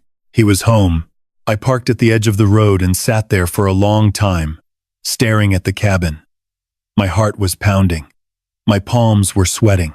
I felt like a teenager about to ask a girl to prom, terrified of rejection, desperate for acceptance. Asterisk. Just get out of the car. Asterisk. I told myself. Asterisk. Just walk up to the door. Just knock. Asterisk. I got out of the car. The gravel crunched under my feet as I walked up the driveway. The air smelled like pine and wood smoke and coming rain. A wind chime hung from the porch, tinkling softly in the breeze. I climbed the 3 wooden steps. I raised my hand. I knocked. For a long moment, nothing happened. Then, I heard footsteps inside, slow, cautious, approaching the door. It opened, and there he was, my son. Tommy stared at me like he was seeing a ghost. Which, in a way, he was. His voice was deeper than I remembered. Rougher. Like he'd spent years not using it. "Hello, Tommy." He didn't move. Didn't speak. Just stood there in the doorway, his hand on the frame, his face cycling through emotions too fast to read. Shock, confusion, anger, fear, and beneath all of that, something that looked almost like hope. "You're dead," he finally said. "I know. I saw you. You saw me? Standing behind the oak tree. Watching. You were there the whole time, weren't you? But you didn't come in." Tommy's jaw tightened. He looked away, staring at something in the distance, the mountains, maybe, or just nothing at all. "I couldn't," he said quietly. "Why not?" Silence. "Tommy, why not?" He turned back to me, and I saw tears in his eyes. Tears he was fighting to hold back, just like he'd always done, even as a child, because I didn't deserve to. After everything I said, after walking out and never coming back, after 15 years of silence, I didn't deserve to stand beside your casket and pretend I was a good son. "You are a good son." "No, I'm not." His voice cracked. "A good son doesn't abandon his father. A good son doesn't let his mother die without saying goodbye. A good son doesn't spend 15 years hiding in the mountains, too scared to pick up the phone. Tommy, you told me I was the biggest disappointment of your life." The words came out raw, wounded. Do you remember that? The night I left. I told you I wanted to be a photographer. And you said I was wasting my potential, throwing away everything you'd given me, that Mom would be ashamed if she could see me. I remembered. God help me. I remembered every word, and then you said it. You're the biggest disappointment of my life. And I looked at you, and I believed you. I believed you meant it. So I left. I didn't mean it. It doesn't matter. You said it. And I couldn't come back after that. Every time I thought about calling, I heard those words. Every time I thought about driving down for Christmas, I imagined you looking at me the way you looked at me that night. Like I was nothing. Like I was worthless. My heart was breaking. Standing on my son's porch, watching tears stream down his face, I felt the full weight of what I had done. One sentence, spoken in anger, regretted immediately, never taken back, and it had cost me 15 years with my child. Tommy, I was wrong. He looked at me. I was wrong about everything. About photography being impractical. About you needing to follow my path instead of your own. About what it means to be successful, to be happy, to live a good life. I gestured at the cabin. The mountains, the beautiful solitude he had built for himself. Look at what you've created here. Look at your photographs. You're an artist, Tommy. A real artist. And I was too blind and too stubborn to see it. I'm not finished. I took a step forward. I'm sorry I called you a disappointment. I'm sorry I tried to control your life instead of supporting your dreams. I'm sorry I let my pride keep me from reaching out, from apologizing, from telling you what I should have said that night instead of what I did. What should you have said? I looked at my son, this man I had raised, had failed, had lost, and somehow, miraculously, found again. I should have said that I love you, that I've always loved you, that nothing you could ever do would change that, and that being your father, watching you grow up, seeing the person you were becoming, was the greatest privilege of my life. Tommy stared at me. The tears were falling freely now, both of us, past the point of pretending. You never said that before. I know. And I'm sorry. I'm sorry. I waited until I had to fake my own death to realize how much I had to lose. A sound escaped him, half laugh, half sob. You faked your death to get me to talk to you? I faked my death to find out if anyone loved me. Turns out they did. They just didn't know how to show it. I paused, and neither did I. We stood there on the porch, the wind chime singing softly above us, the clouds gathering overhead. Two men, father and son, separated by 15 years and 1,000 miles of hurt. And then Tommy did something I didn't expect. He stepped forward and hugged me. Not a polite hug. Not a brief, awkward embrace. A real hug. Fierce and desperate and full of everything we hadn't been able to say. I felt his shoulders shaking as he cried. I felt my own tears falling, soaking into his flannel shirt. I'm sorry too, he said, his voice muffled against my shoulder. I'm sorry I left. I'm sorry I didn't call. I'm sorry I stood outside your funeral like a coward instead of walking in. You're not a coward. I was there, Dad, for years. I moved to Vermont because it was close enough to check on you without being seen. I drove past the house sometimes, just to make sure you were okay. I even sent money once. When I heard you were in the hospital, I pulled back, staring at him. That was you? An anonymous donation? He nodded, not meeting my eyes. I couldn't let you know it was me. I was too ashamed. But I couldn't just let you suffer. All those years, all that distance, and my son had been watching over me the whole time, a ghost at the edge of my life, unable to step into the light. Come inside, Tommy said, wiping his eyes. It's going to rain soon, and I think we have a lot to talk about. Yes, I agreed. He led me into the cabin. It was small but warm, filled with photographs and books and the comfortable clutter of a life well lived. A fire crackled in the wood stove. A cat, orange and fat and clearly spoiled, looked up from the couch, then went back to sleep. "Coffee?" Tommy asked. "Please." He went to the kitchen. I looked around at the walls, at the photographs hanging there, mountains and forests and rivers and storms, and one, in a simple wooden frame, that made me stop breathing. A photograph of Eleanor, not a posed portrait. A candid shot, taken from across the room, capturing her in mid-laugh. Her head was thrown back, her eyes crinkled with joy, her whole being radiating warmth. "I took that the Christmas before she died," Tommy said, coming up behind me with 2 mugs of coffee. "I'd come to visit. Secretly. You were all at church. I let myself in with the spare key and waited. When you came back, I hid in the hallway. I just wanted to see you, to see everyone." He paused. "Mom walked past, and she was laughing at something you said, and I thought, that's what happiness looks like. That's what love looks like." I couldn't speak. I took the picture through the doorway. I reached out and touched the frame. Eleanor's face smiled back at me, frozen in a moment of pure joy. "She would be so proud of you," I said. "You think so?" "I know so. She always believed in you, Tommy. Even when I didn't. Even when I was too stubborn to see what she saw." I turned to face him. "I wish I had listened to her. I wish I had listened to you." Tommy handed me the coffee. Our fingers brushed as I took it. "So what now?"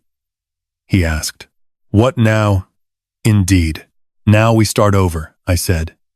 "We have 15 years to make up for. I don't want to waste any more time."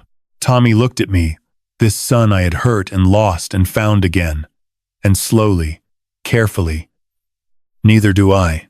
I stayed with Tommy for 3 days. 3 days of conversation. 3 days of silence. That wasn't uncomfortable anymore. 3 days of walking through the Vermont woods, taking photographs, cooking simple meals, learning who my son had become in the 15 years we'd lost. He showed me his darkroom, where he still developed film by hand despite the digital age. He showed me his favorite hiking trail, a path that wound through the mountains and ended at a waterfall so beautiful it made my chest ache. He told me about his life, the struggles, the small victories, the loneliness he'd learned to live with. And I told him about mine. I told him about the years after Eleanor died, the way the house had felt like a tomb, the way I'd stopped caring about anything. Food, friends, the garden Eleanor had loved so much. I told him about Maria, and how she'd slowly brought light back into my darkness without either of us realizing it. I told him about Lucas, and how his weekly calls were sometimes the only thing that kept me going. "I should have called too," Tommy said one evening, as we sat on his porch watching the sunset. "I should have swallowed my pride and picked up the phone. We both should have done a lot of things." "Yeah." He was quiet for a moment. "But we're here now. That has to count for something." "It does," I said. "It counts for everything." On the 3rd day, I knew I had to go back. There was still work to be done. James and Linda needed to know I was alive, really alive, not just a voice on the phone. Maria deserved an explanation and an apology. And there was the matter of my death itself, which needed to be legally corrected before things got any more complicated. "Come with me," I said to Tommy that morning, over coffee in his small kitchen. He looked up, surprised. "What?" "Come back to Millbrook. Meet your brother and sister. See the house again. Be part of the family." Tommy was quiet for a long moment. He stared into his coffee cup like it held the answers to questions he'd been asking for 15 years. "I don't know if I can," he finally said. "James and Linda, they probably hate me. I disappeared on them too. You know, not just you. They don't hate you. They miss you. They've always missed you. You don't know that." "Actually, I do." I thought about James's confession at the graveside, how he'd said Tommy was always my favorite, how he'd felt inferior. "Your brother spent your whole lives thinking I loved you more than him. He's been carrying that jealousy and hurt for decades." "And Linda, Linda's been drowning in guilt about your mother's death. They're both lost, Tommy. Just like I was. Just like you were." He didn't respond. "We have a chance to fix this," I continued. "All of us." Tommy looked at me. His mother's eyes, green and deep and full of something I couldn't quite read. "Okay," he said finally. "I'll come." We drove back to Connecticut together. Tommy, following in his truck behind my car. It felt strange, watching him in my rearview mirror, this son I'd lost and found, trailing me down the highway like he was afraid I might disappear if he looked away. Strange, but also right. Like something that had been broken was finally being put back together. We arrived in Millbrook late in the afternoon. The house looked the same as it always did. White colonial, black shutters, the old oak tree spreading its branches over the front yard. But it felt different somehow. Lighter, like it knew something had changed. Maria's car was in the driveway. My heart clenched. I hadn't spoken to her since the morning of my death. She thought I had collapsed, been rushed to the hospital, died alone while she was drinking coffee in my kitchen. She had given a speech at my funeral, called me a father, wept over my casket, and all of it had been a lie. "Is that Maria's car?" Tommy asked, coming up beside me. "She doesn't know you're alive?" "Not yet." Tommy looked at me. "You're going to have a lot of explaining to do." "I know." We walked up the front path together. The door was unlocked. Maria always left it unlocked during the day. Despite my warnings about security, I pushed it open and stepped inside. The house smelled like coffee and something baking. Cinnamon. Maybe. Eleanor used to make cinnamon rolls on Sunday mornings, and Maria had continued the tradition without being asked. "Maria?" I called out. Silence. Then footsteps. Quick. Light. Coming from the kitchen. She appeared in the doorway. Flour on her apron. Gray streaked through her black hair. Eyes wide with shock. "Mr. Bill?" "Hello, Maria." She didn't move. Didn't speak. Just stood there, staring at me like I was a ghost, which, until a few seconds ago, I had been. You are dead," she whispered. "I'm not. I'm sorry. I can explain. You are dead." Her voice rose. "I go to your funeral. I cry. I make speech. I say goodbye. And now, you are standing in your kitchen like nothing happened? Maria, please, no." She held up a hand. "No, you do not get to Maria. Please me. You lie to me. For the first time in 10 years, you lie to me.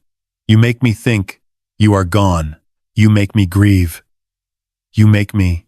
Her voice broke. And then she did something I didn't expect. She crossed the room in 3 quick strides and threw her arms around me. "You stupid, stupid man," she sobbed into my shoulder. "I thought I lost you. I thought I would never see you again." I held her. This woman who had been my caregiver, my companion, my friend, this woman who had called me a father at my own funeral, not knowing I could hear her. "I'm sorry," I said. "I'm so sorry. I was wrong to do what I did. I was selfish and scared, and I didn't think about how it would hurt the people who loved me." "Why?" She pulled back, wiping her eyes. "Why? You do this." I looked at her. Really looked at her. Maybe for the first time in 10 years. Maria Santos, 50 years old. A widow who had come to America with nothing and built a life through hard work and determination. A mother who sent money home to her daughter every month and talked to her granddaughter on video calls every Sunday. A woman who had spent a decade taking care of a lonely old man, never complaining, never asking for more than she was given. She deserved the truth. "I was afraid no one would miss me when I died," I said. "I was afraid I didn't matter anymore. So I staged my own funeral, to see who would come, to hear what people would say, to find out if anyone really cared." Maria stared at me. "And what you find?" "I found out that the people I expected to love me didn't know how to show it. And the person I barely noticed, I took her hand. The person I took for granted every single day was the one who loved me most. Her eyes filled with tears again. I heard your speech, Maria. I heard every word about teaching your daughter English, about sitting with you when your husband died, about how I was like a father to you. My voice cracked. I'm sorry I never told you how much you meant to me. I'm sorry I treated you like an employee instead of family. I'm sorry for all the years I didn't see you. I really see you because I was too busy feeling sorry for myself. Maria was crying openly now. So was I. You are stupid, man, she said again, but her voice was soft this time. I know. You almost give me heart attack. I know. I should quit. Find job with normal family who do not pretend to be dead. You could. But I hope you won't. I squeezed her hand. I don't have much time left, Maria. None of us do. And I don't want to spend whatever time I have with strangers. I want to spend it with family. Real family. And that includes you. She looked at me for a long moment. Then she looked past me, at the doorway. Who is that? I turned. Tommy was standing there, hesitant, unsure whether to come in or stay out. Maria, this is Tommy, my son. Her eyes went wide. Tommy? The son in the photographs? The son who left 15 years ago. Yes, I gestured for him to come closer. But he's back now. We're all coming back. Maria looked between us, father and son, reunited after a decade and a half of silence. Then she did something that surprised us both. She marched over to Tommy and hugged him too. Your father talk about you all the time, she said, her voice muffled against his chest. Every day, he look at your pictures. Every Christmas, he set a place for you at the table. He never stopped hoping you would come home. Tommy looked at me over Maria's head. His eyes were wet. He did? Every single day, Maria confirmed. He is stupid man, who does not know how to say what he feels. But he loves you. He never stopped. I couldn't speak. My throat was too tight, my heart too full. Tommy put his arms around Maria and hugged her back. Thank you, he said. Thank you for taking care of him when I couldn't. Someone had to, she said, pulling back and dabbing at her eyes. He cannot take care of himself. He burned toast every time, despite everything. I laughed. So did Tommy. And standing there in the kitchen, surrounded by the smell of coffee and cinnamon, with my son beside me and Maria's tears of joy drying on my shirt, I felt something I hadn't felt in 8 years. Whole. That evening, we all sat down to dinner together. Maria had insisted on cooking her way of processing emotions, she said. The table was set for 3, with candles and cloth napkins, and the good china that hadn't been used since Eleanor's last Christmas. This is too much, I protested. It is not enough, Maria countered. You come back from dead. Your son come home after 15 years. We celebrate. So we celebrated. Maria told stories about the past 10 years, the time I'd accidentally set the kitchen on fire trying to make Eleanor's famous pot roast, the time I'd gotten lost on a walk and she'd had to call the police to find me, the time I'd adopted a stray cat that turned out to be pregnant, and suddenly we had 7 cats. Tommy laughed until he cried, hearing about the father he'd missed, the life he'd been absent from, and I listened. Really listened. For the first time in years, not just waiting for my turn to speak, but actually hearing the words, feeling the warmth, being present in a way I hadn't been since Eleanor died. This was what I'd been missing. This was what I'd been too blind to see. Family wasn't just blood. It wasn't just shared genes and legal obligations. Family was the people who showed up, the people who stayed, the people who saw you at your worst and loved you anyway. Maria was family. Lucas was family. And now, finally, I have something to tell you both, I said. As Maria served dessert apple pie, homemade, still warm from the oven, they looked at me. I've been thinking about the future, about what happens next. I took a breath. I'm going to change my will. Maria froze. Tommy's fork stopped halfway to his mouth. When I die, really die. This time I want this house to go to Maria. She's lived here almost as long as I have. She's taken care of it. Taken care of me. It belongs to her. Mr. Bill. No. Maria started. Yes. It's already decided. And I want you to know, Maria, that you're not just an employee anymore. You're not just a caregiver. You're part of this family. You have been for years. I was just too stubborn to admit it. Tears were streaming down Maria's face again. She didn't try to stop them. And Tommy. I turned to my son. I want you to have your mother's camera, the one she used to take pictures with when you were a child. I know it's not much, but it's everything, Tommy interrupted, his voice rough. She taught me how to use that camera. It's the reason I became a photographer. I know. That's why I want you to have it. We sat in silence for a moment, the weight of the evening settling around us like a blanket. What about James and Linda? Tommy asked quietly. They'll get something too. Keepsakes. Things that matter. But the bulk of the estate, I want it to go to the people who were there. The people who showed up. Lucas will get his share. He's been the best grandson anyone could ask for. And there will be money set aside for Maria's daughter and granddaughter, for education, for a better future. Maria was sobbing openly now.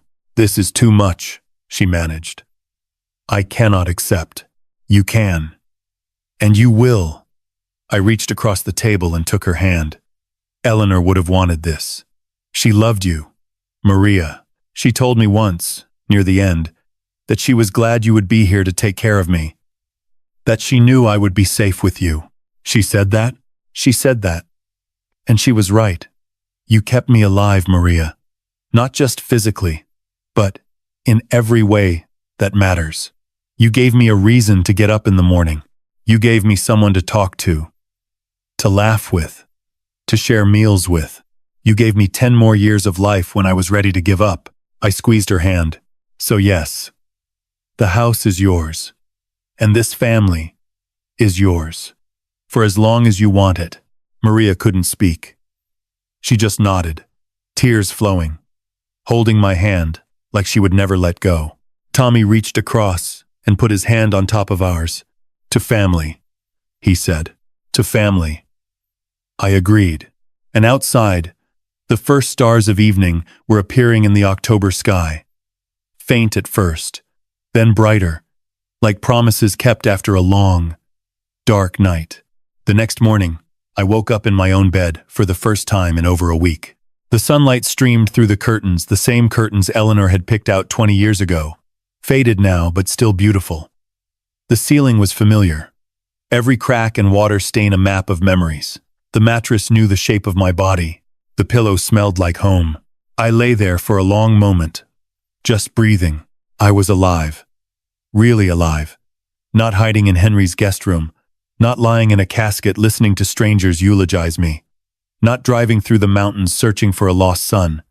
I was home, and for the first time in 8 years, I was glad to be here. The day was filled with practicalities. Henry arrived at 9 with a folder full of paperwork. The death certificate needed to be officially voided. The obituary retracted. The Social Security Administration notified that William Crawford had not, in fact, passed away. There would be questions, he warned me. Possibly an investigation. Faking your own death wasn't exactly legal. What's the worst that could happen? I asked. Fraud charges, probably. Maybe a fine. Possibly some very uncomfortable conversations with very serious people in suits. He shrugged. But given your age, your clean record, and the fact that no one was financially harmed, I think you'll be okay. Eccentric old man has existential crisis, stages fake funeral, learns valuable lesson about life. It's the kind of story that makes the local news for a day and then disappears. And if it doesn't disappear, then you'll have a hell of a story to tell. At dinner parties. I laughed. It felt good to laugh.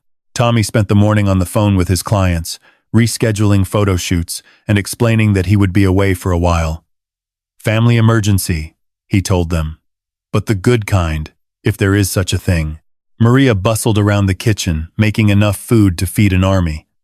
It was her way of coping, I'd learned over the years. When Maria was stressed, she cooked. When she was happy, she cooked. When she didn't know what else to do, she cooked. By noon, the refrigerator was overflowing with casseroles, soups, and enough baked goods to supply a small bakery. "We need to tell the others," I said, as we sat down for lunch.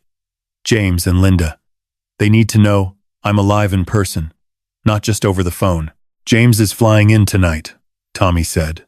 "I called him this morning." I stared at him. "You did?" "Someone had to." "You've been avoiding it." He wasn't wrong. Despite everything, despite the conversations I'd had with James and Linda, despite the confessions and apologies, I was still afraid to face them. Afraid of their anger, afraid of their disappointment, afraid of looking into their eyes and seeing the damage I had caused. "What did he say?" I asked. He was quiet for a long time. Then he said, "I'll be there by 7. Tommy paused. He didn't sound angry. He sounded relieved. Relieved. My son was relieved that I wasn't dead. It was a low bar, but I'd take it. "And Linda? She's flying in tomorrow. First flight she could get." Tommy smiled slightly. She said, and I quote, "Tell Dad, if he ever does something this stupid again, I'm going to kill him myself. Tell Dad, and I'm going to kill him myself." That sounded like Linda. James arrived at 6:47 p.m. I heard his car pull into the driveway, the same BMW he'd been driving for years. Black and sleek, and exactly the kind of car a CEO was supposed to drive. I heard the door open and close. I heard his footsteps on the gravel. Then on the porch. Then stopping at the front door. He knocked. It was such a small thing, that knock. James had grown up in this house. He had a key.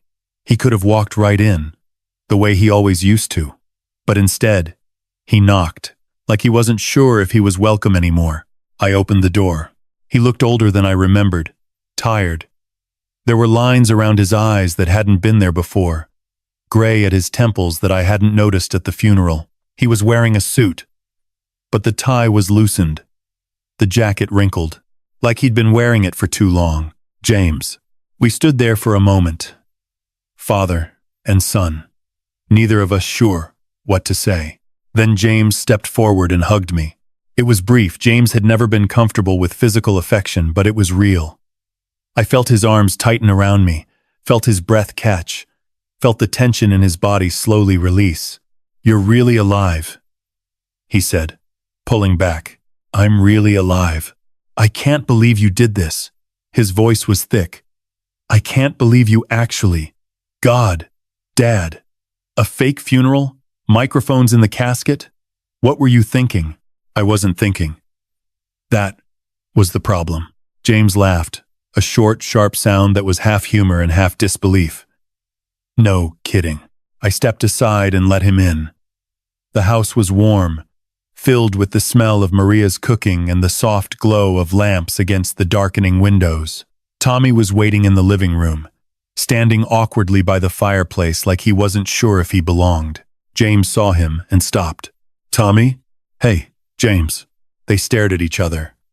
15 years of silence stretched between them, different than the silence between Tommy and me, but just as heavy. They had been close once, as children.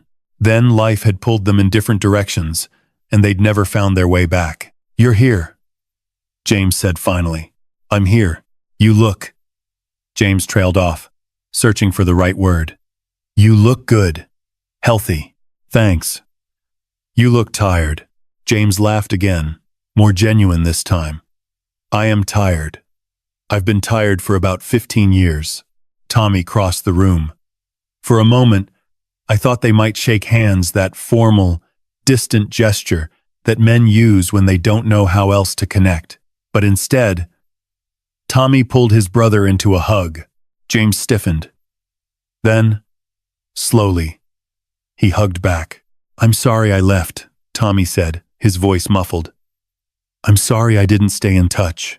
I'm sorry I didn't come looking for you. We're both sorry. We're all sorry. Tommy pulled back, his hands still on his brother's shoulders. But we're here now. That's what matters. James nodded. His eyes were wet, though he was clearly trying to hide it. Dinner's ready, Maria announced from the kitchen doorway. Everyone come eat before it gets cold. We ate together that night, the four of us, around the dining room table, using Eleanor's good china for the second time in 2 days. The conversation was halting at first. Awkward. Too many years of distance. Too many unspoken grievances. Too much history weighing down every word. But gradually, as the wine flowed and Maria's food worked its magic, the tension began to ease. James talked about his company, his children, the pressures of being CEO. He admitted, for the first time, that he wasn't happy. That success felt hollow, that he'd spent so many years climbing the ladder that he'd forgotten why he started climbing in the first place. I keep thinking about what you said at the funeral, he told me. About catching fireflies, about setting them free, and watching them scatter across the sky. He paused. I haven't caught a firefly in 40 years. I haven't stopped to look at the sky in. I don't know how long. It's not too late, I said. Isn't it? It's never too late. Believe me, I'm living proof. Tommy talked about his photography, his life in Vermont, the peace he'd found in solitude. But he also admitted that the peace had become loneliness, that he'd traded one kind of isolation for another. I thought being alone was better than being rejected, he said. Turns out they're both pretty terrible. Maria talked about her daughter and granddaughter, about her dreams of bringing them to America, about the visa applications that kept getting denied. I made a mental note to talk to James about that. His company had lawyers, resources, connections. If anyone could help, he could. And I talked about Eleanor, about the years after her death, the grief that had swallowed me whole, the way I'd pushed everyone away because I didn't know how to be happy without her. I was waiting to die, I admitted. That's the truth of it. I was just waiting. Sitting in that chair, watching the days pass, hoping each one would be my last. I forgot that I still had things to live for. People to live for. I looked around the table at James, at Tommy, at Maria. I won't make that mistake again. Later that night, after James had gone to the guest room and Maria had finished cleaning the kitchen and Tommy had stepped outside for some air, I found myself standing in front of Eleanor's china cabinet. The dishes gleamed behind the glass, unchanged after all these years. The same plates she'd served Thanksgiving dinner on. The same cups she'd used for morning coffee. The same bowl she'd filled with candy every Halloween, laughing as children in costumes reached in with eager hands. I opened the cabinet and took out her favorite teacup. It was delicate, hand-painted with tiny roses. A gift from her grandmother that had survived 3 generations. I wish you could see this, I whispered. I wish you could see them, all of them. Together, in our house again. James and Tommy, talking like brothers. Maria, part of the family at last. Lucas coming tomorrow. Linda flying in from Paris. I held the cup carefully, feeling its weight in my hands. I made so many mistakes, Eleanor. I let my grief turn into bitterness. I pushed the children away instead of holding them close. I forgot how to love, how to laugh, how to live. A tear slipped down my cheek. But I'm learning again. Slowly, clumsily, the way I do everything. I laughed softly. You always said I was a slow learner. Remember? You said some lessons take a lifetime. I think you were right. I put the cup back in the cabinet and closed the door. I'm going to be okay, I said. We're all going to be okay. And when I see you again, really see you, on the other side, I'll have so many stories to tell. The house was quiet around me, but it didn't feel empty anymore. It felt full of people, full of love, full of possibility. Tomorrow, Linda would arrive. Tomorrow, the whole family would be together for the first time in 15 years. Tomorrow, we would start the slow, difficult, beautiful work of rebuilding what we'd lost. But tonight, I was content to stand here, in the house I'd shared with Eleanor, and remember that life was still worth living, even at 75, even after everything, especially after everything. Linda arrived at 11 the next morning. I was standing on the porch when her taxi pulled up a yellow car that looked out of place on our quiet Connecticut street, like a piece of New York City that had wandered too far north. The door opened, and my daughter stepped out. She looked exhausted. Her hair was pulled back in a messy ponytail, her clothes wrinkled from the overnight flight, but her eyes were the same eyes I remembered from her childhood, fierce and vulnerable, and searching for something she wasn't sure she'd find. She paid the driver, collected her single bag, and walked up the path. I didn't move. I couldn't. 5 years since I'd seen her in person. 8 years since Eleanor's death. A lifetime of misunderstandings and unspoken words and love that neither of us knew how to express. She stopped at the bottom of the porch steps and looked up at me. "Hi, Dad." "Hi, sweetheart." Neither of us moved for a long moment. The autumn wind rustled through the oak tree, scattering golden leaves across the yard. A car drove past on the main road. Somewhere nearby, a dog barked. Then Linda dropped her bag and ran up the steps. She hit me so hard I nearly fell over.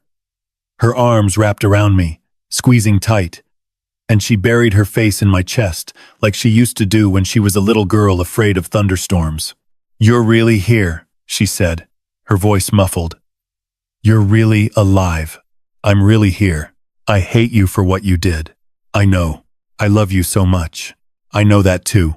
She pulled back, wiping her eyes with the back of her hand. Mascara smeared across her cheek. She looked like a raccoon. She looked beautiful. "Don't ever do that again," she said. "I promise. I mean it, Dad. If you die again, really die, I want to be there. I want to hold your hand.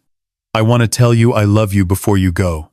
Not after when you can't hear me. You already told me," I said gently. "At the funeral.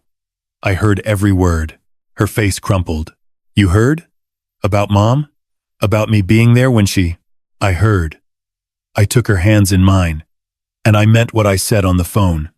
It wasn't your fault. It was never your fault. You were in shock. Anyone would have been, but I just stood there. You were with her. At the end, when it mattered most, you were there. You didn't run away. You didn't leave her alone. You stayed, even when it was terrifying, even when you didn't know what to do. I squeezed her hands. "That's not failure, Linda. That's love." She broke down then, sobbing openly. All the years of guilt and shame pouring out of her in great heaving waves. I held her the way I used to hold her when she was small, one hand on her back, the other cradling her head, murmuring soft words that didn't mean anything, except times, "I'm here. I've got you. You're safe." It was the first time I'd held my daughter in 5 years. It was the first time she'd let me. The whole family was together for lunch. It sounds simple when I say it like that. The whole family, together, for lunch. But it wasn't simple. It was extraordinary. It was miraculous.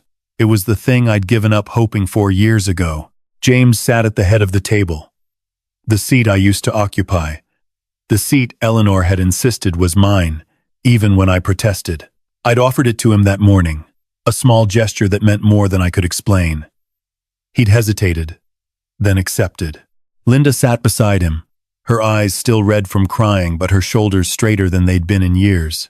Something had lifted from her, not completely. Maybe not ever completely, but enough to let her breathe again. Tommy sat across from them, relaxed in a way I'd never seen before. He kept glancing around the table like he couldn't quite believe this was real, like he expected to wake up at any moment and find himself alone in his Vermont cabin, the whole thing just a dream. Lucas had arrived an hour earlier, driving up from New Haven where he worked at a startup doing something with computers that I didn't understand. He'd hugged me for a long time, then punched me lightly on the arm and said, "Don't ever do that again. Grandpa, you nearly gave me a heart attack." Maria sat at the other end of the table, uncomfortable in the seat of honor until I'd insisted. "You're family now," I told her. "No more eating in the kitchen. No more serving and cleaning up. Today, you sit, you eat, you belong." She'd cried at that. She seemed to be crying a lot these days. So was I, for that matter. And then there was Henry, sitting between Lucas and Tommy, the only non-family member at the table. But that wasn't quite right either. Henry was family. He'd been family for 53 years. He'd earned his seat as much as anyone. "A toast," I said, raising my glass. Everyone fell silent. 8 eyes turned to me. 9, counting Maria's waiting. "To second chances," I said. "To the people who forgive us when we don't deserve it. To the courage it takes to come home, and the grace it takes to welcome someone back." I looked around the table at each of them in turn. I was given a gift this week, a chance to see what my death would look like, and more importantly, what my life still could be. I don't intend to waste it.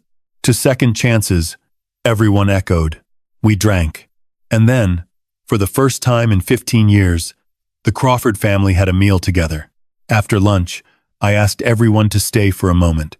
"I have something I need to say," I announced, standing at the head of the table where James had been sitting. "Something that's long overdue." The room grew quiet. When Eleanor died, I fell apart. I think you all know that. I retreated into this house like it was a tomb, and I waited to die. I stopped calling. I stopped visiting. I stopped trying. I paused, gathering my thoughts. I blamed all of you for not being there. But the truth is, I pushed you away. I made it hard to visit. I made it painful to call. I was so lost in my own grief that I couldn't see anyone else's. James shifted in his chair. Linda looked at her hands. "I'm sorry," I said. "To each of you. For the years I wasted. For the silence I let grow between us. For all the times I could have picked up the phone and didn't. Could have said, 'I love you' and didn't. Could have been a father and a grandfather and a friend, and chose to be a ghost instead." I looked at James. "James, I'm sorry I made you feel like you weren't enough. You were always enough. Your success, your drive, your determination. I was proud of all of it. I just never told you. I assumed you knew. I assumed you didn't need to hear it from me. I was wrong." James's jaw tightened. He nodded once, sharply. I turned to Linda.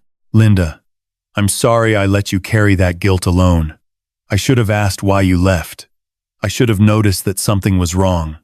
I should have been a father instead of a victim." I paused. "You didn't kill your mother. You were there for her. That's all that matters." Tears streamed down Linda's face. She didn't wipe them away.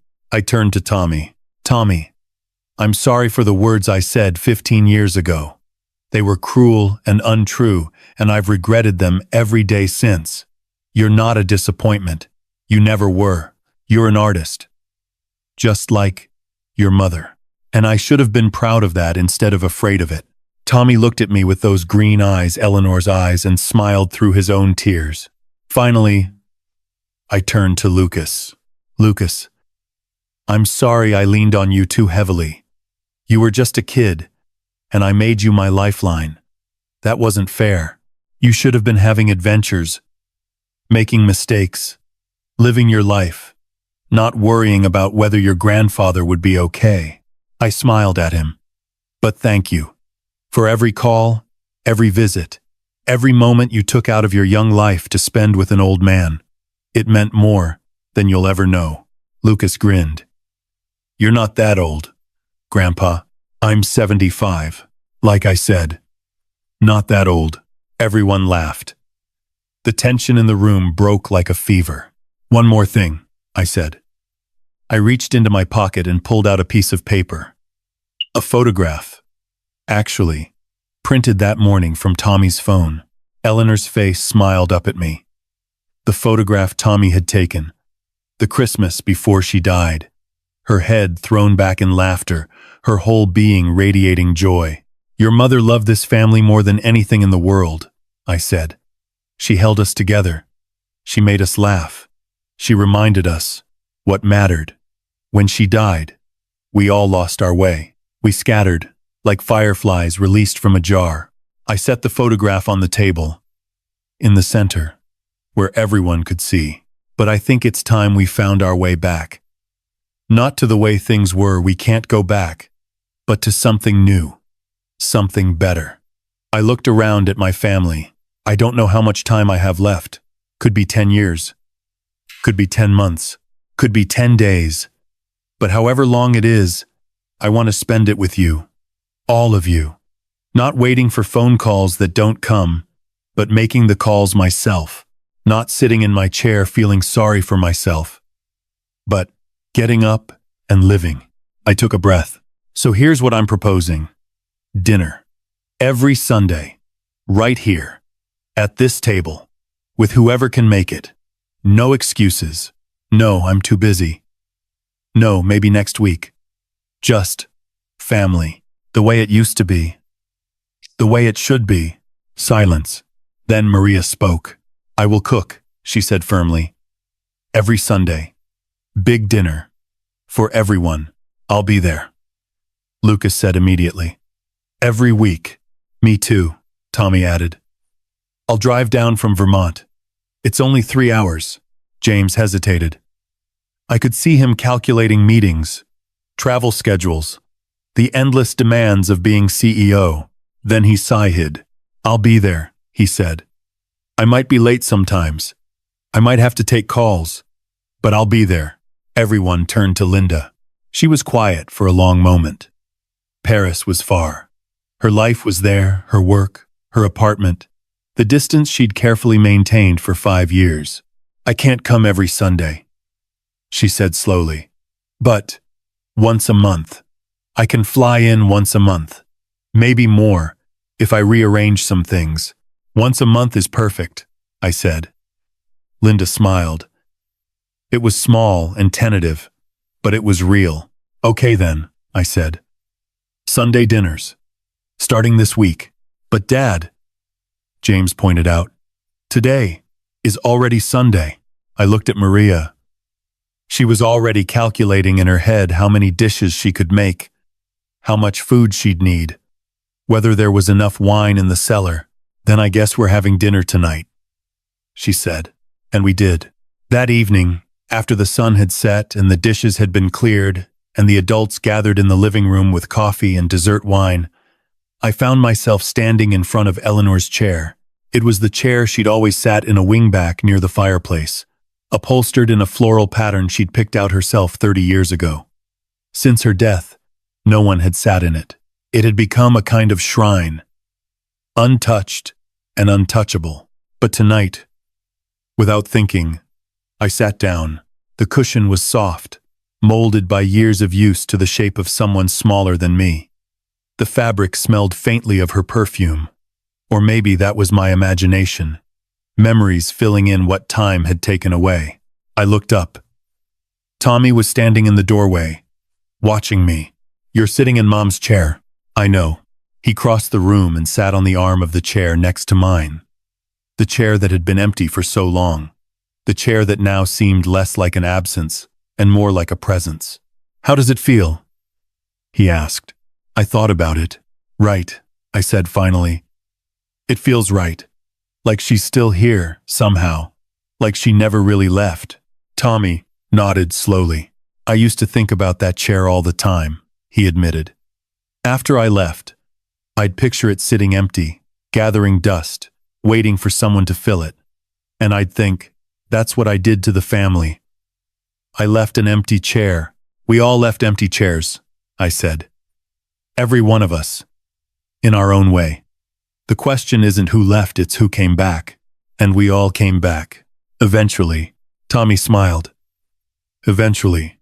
We sat in comfortable silence for a while. In the next room, I could hear the murmur of conversation, James telling a story, Maria laughing, Lucas arguing good-naturedly with Sophie about something I couldn't quite make out. Family sounds. Living sounds.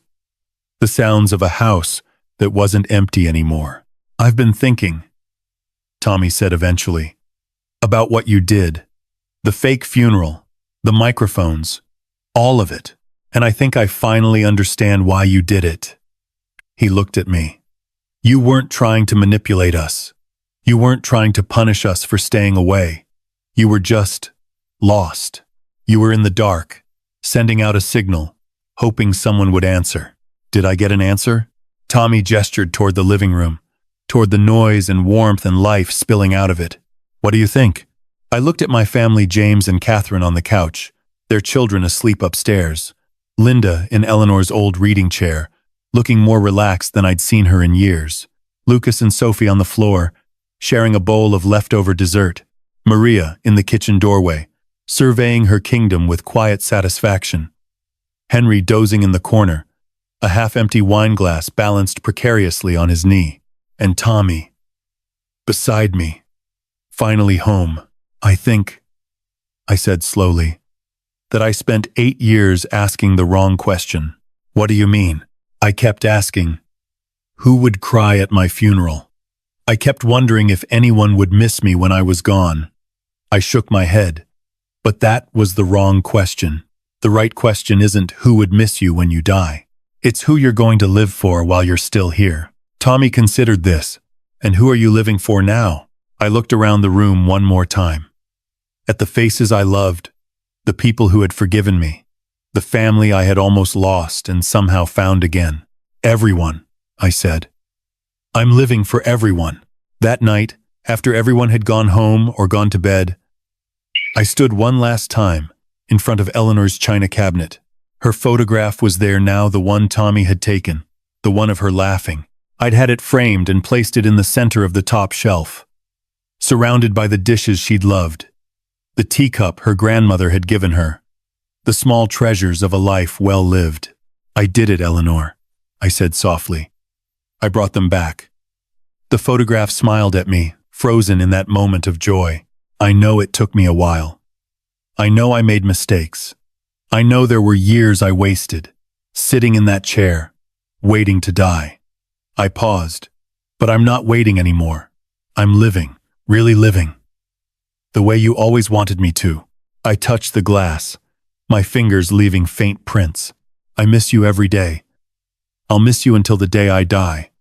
But I think I'm finally okay. I think we're all finally okay. The house was quiet around me. But it wasn't the empty quiet of before, the silence of a tomb, of a life put on hold. It was the quiet of a home at rest, of people sleeping peacefully, of love that didn't need words to make itself known. I turned off the light and climbed the stairs to bed, and for the first time in 8 years, I fell asleep without dreaming of death. I dreamed of fireflies instead. Spring came to Millbrook the way it always did, slowly at first, then all at once. One day the trees were bare and gray, the sky heavy with the last threats of winter. The next, it seemed, the world had exploded into color. Cherry blossoms lined the streets. Daffodils pushed through the soil in Eleanor's garden. The old oak tree in the front yard unfurled its leaves like a green flag of surrender to the warming sun. I stood on the porch, coffee in hand, watching the morning light spread across the yard. It was early, barely past 6, but I'd never been able to sleep late. Some habits are too old to break. Behind me, I heard the screen door open and close. You're up early, Maria said, coming to stand beside me. So are you. I have excuse. I am making breakfast for Army. She smiled. Lucas is coming today. Yes? And Linda flying in tonight? That's right. Sunday dinner. 23rd Sunday dinner, Maria corrected. I keep count. 23 Sundays. Nearly 6 months of dinners, of conversations, of slowly rebuilding what we'd lost. Not every week was perfect. James had missed 2 dinners for business trips. Linda had only made it once a month as promised. And there had been one Sunday when Tommy and James had gotten into a heated argument about politics that ended with both of them storming out. But they'd come back.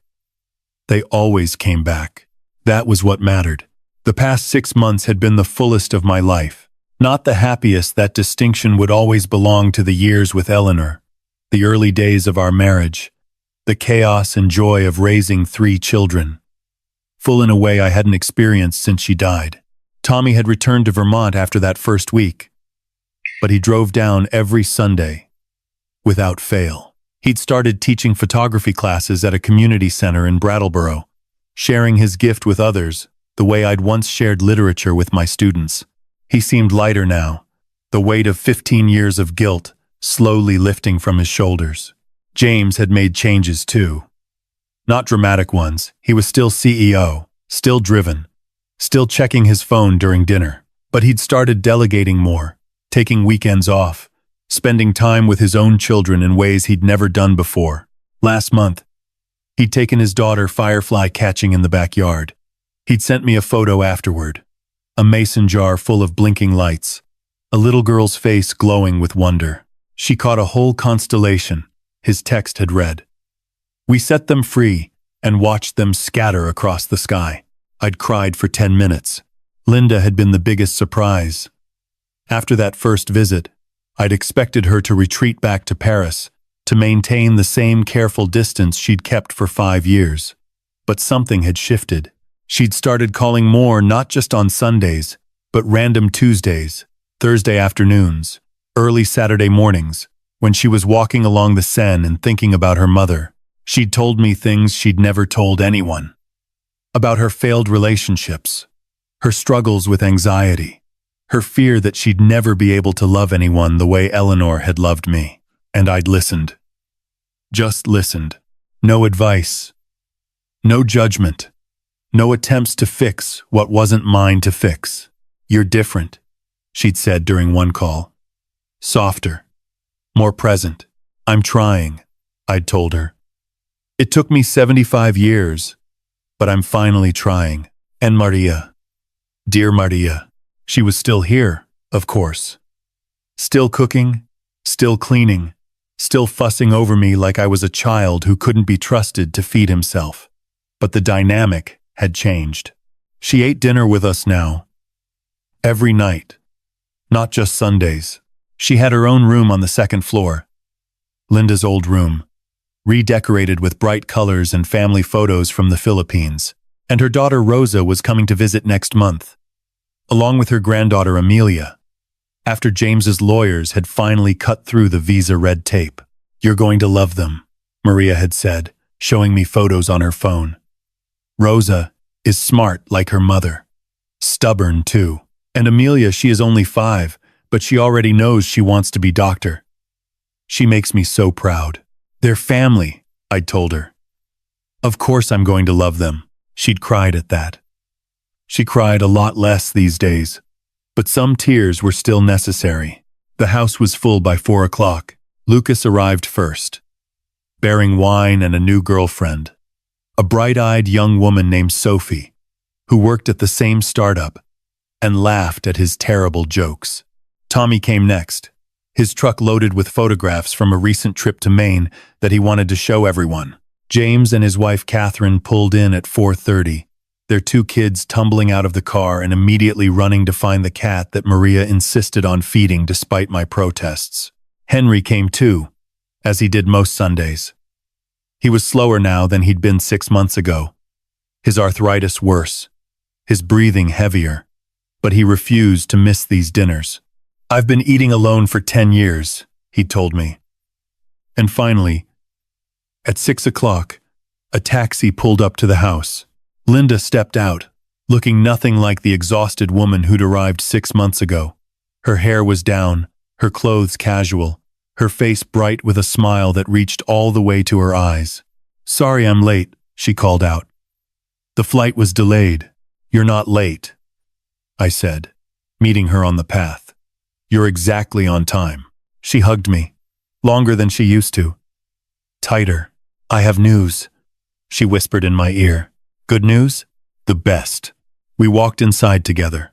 Dinner was chaos, as it always was now. Maria had outdone herself roast chicken, 3 kinds of vegetables, fresh bread, and a Filipino dessert called leche flan that had become a Sunday tradition. The table was too small for everyone, so we'd pushed it against the kitchen island and added folding chairs until we could all fit. The children sat at their own small table in the corner, supervised loosely by Lucas and Sophie. The adults crowded around the main table, passing dishes, pouring wine, talking over each other in the comfortable way of people who no longer have anything to prove. I sat at the head of the table, my old seat, reclaimed after James had insisted. "It's your house," he'd said. "It's your family. You should be at the head." But I wasn't really at the head. Not anymore. We were all at the head now. Every one of us, together. After the main course, Linda stood up. "I have an announcement," she said. The table fell quiet. Even the children seemed to sense something important was happening. "I'm moving back," Linda said. "To the States. To Connecticut, actually. I've been offered a position at a design firm in Hartford." She paused, her eyes finding mine. "I'm coming home." For a moment, no one spoke. Then Maria burst into tears, happy tears, the kind that had become familiar over the past 6 months. "This is wonderful," she exclaimed. "Now you can come to dinner every Sunday. Not just once a month, every week." Everyone started talking at once. James was congratulating her. Tommy was asking about her apartment situation. Lucas was offering to help her move. And I couldn't speak. My daughter was coming home. After 5 years in Paris, after 8 years of running from grief and guilt, she was coming home. Linda looked at me through the commotion. "I wanted to tell you first," she said. "But I couldn't wait any longer. I hope that's okay." I found my voice. "It's more than okay," I managed. "It's everything." She crossed the room and hugged me again. I held her tight. This daughter I'd almost lost. This child who had carried so much for so long. "Welcome home," I whispered. "It's good to be back." Later that night, after the dishes were done and the children put to bed and the adults gathered in the living room with coffee and dessert wine, I found myself standing in front of Eleanor's chair. It was the chair she'd always sat in a wingback near the fireplace, upholstered in a floral pattern she'd picked out herself 30 years ago. Since her death, no one had sat in it. It had become a kind of shrine, untouched and untouchable. But tonight, without thinking, I sat down. The cushion was soft, molded by years of use to the shape of someone smaller than me. The fabric smelled faintly of her perfume, or maybe that was my imagination. Memories filling in what time had taken away. I looked up. Tommy was standing in the doorway, watching me. "You're sitting in Mom's chair." "I know." He crossed the room and sat on the arm of the chair next to mine, the chair that had been empty for so long, the chair that now seemed less like an absence and more like a presence. "How does it feel?" he asked. I thought about it. "Right," I said finally. "It feels right. Like she's still here. Somehow. Like she never really left." Tommy nodded slowly. "I used to think about that chair all the time," he admitted. "That's what I did to the family. I left an empty chair. We all left empty chairs," I said. "Every one of us. In our own way. The question isn't who left, it's who came back. And we all came back. Eventually," Tommy smiled. "Eventually." We sat in comfortable silence for a while. In the next room, I could hear the murmur of conversation, James telling a story, Maria laughing, Lucas arguing good-naturedly with Sophie about something I couldn't quite make out. Family sounds, living sounds, the sounds of a house that wasn't empty anymore. "I've been thinking," Tommy said eventually, "about what you did. The fake funeral, the microphones, all of it. And I think I finally understand why you did it." He looked at me. "You weren't trying to manipulate us. You weren't trying to punish us for staying away. You were just lost. You were in the dark, sending out a signal, hoping someone would answer." "Did I get an answer?" Tommy gestured toward the living room, toward the noise and warmth and life spilling out of it. "What do you think?" I looked at my family, James and Catherine on the couch, their children asleep upstairs, Linda in Eleanor's old reading chair, looking more relaxed than I'd seen her in years, Lucas and Sophie on the floor, sharing a bowl of leftover dessert, Maria in the kitchen doorway, surveying her kingdom with quiet satisfaction. Henry dozing in the corner, a half-empty wine glass balanced precariously on his knee, and Tommy, beside me. Finally, home. I think, I said slowly, that I spent 8 years asking the wrong question. What do you mean? I kept asking. Who would cry at my funeral? I kept wondering if anyone would miss me when I was gone. I shook my head, but that was the wrong question.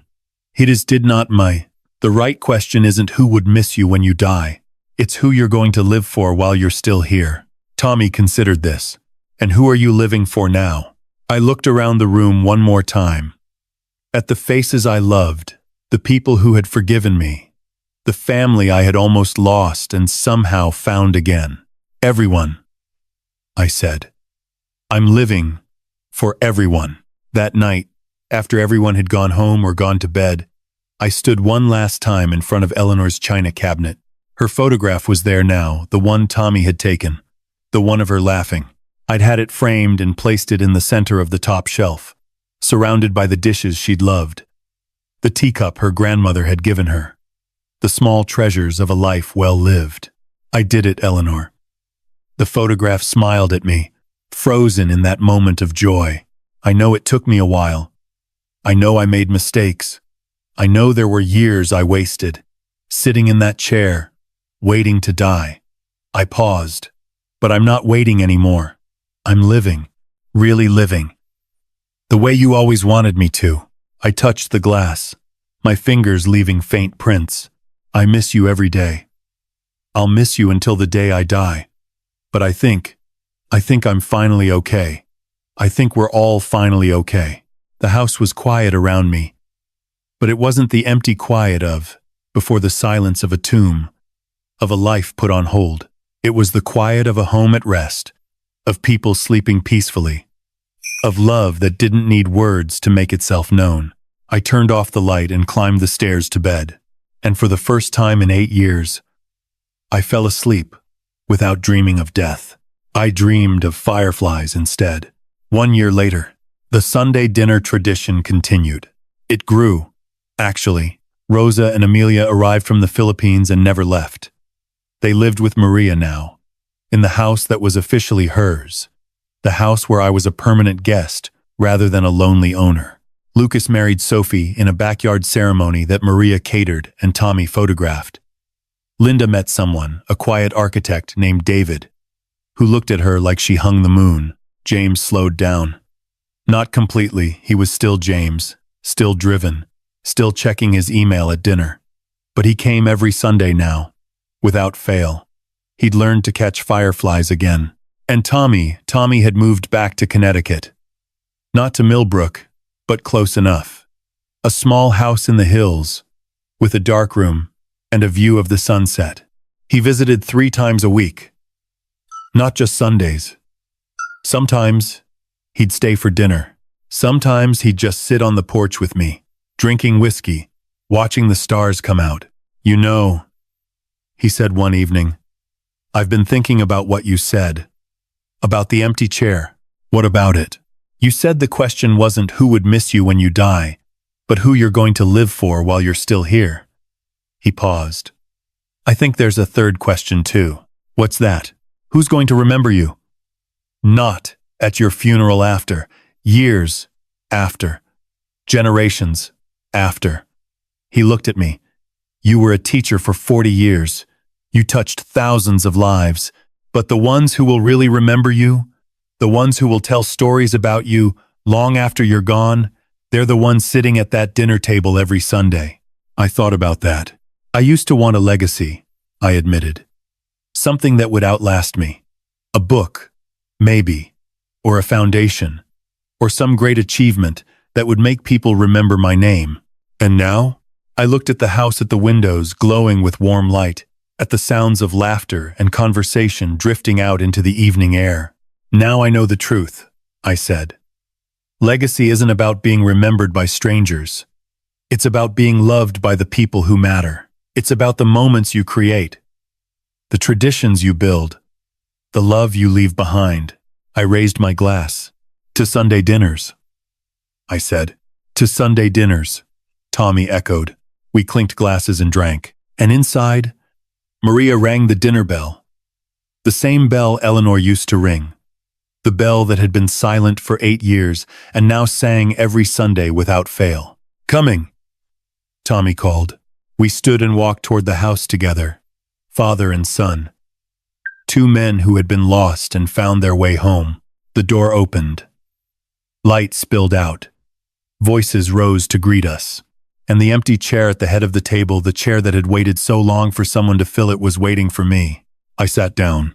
I looked around at my family, at James and Linda, at Tommy and Lucas, at Maria and Rosa and little Amelia, at Sophie and David and Henry and all the others who had become part of our Sunday tradition. Let's eat, I said. And we did, together, the way family was always meant to be.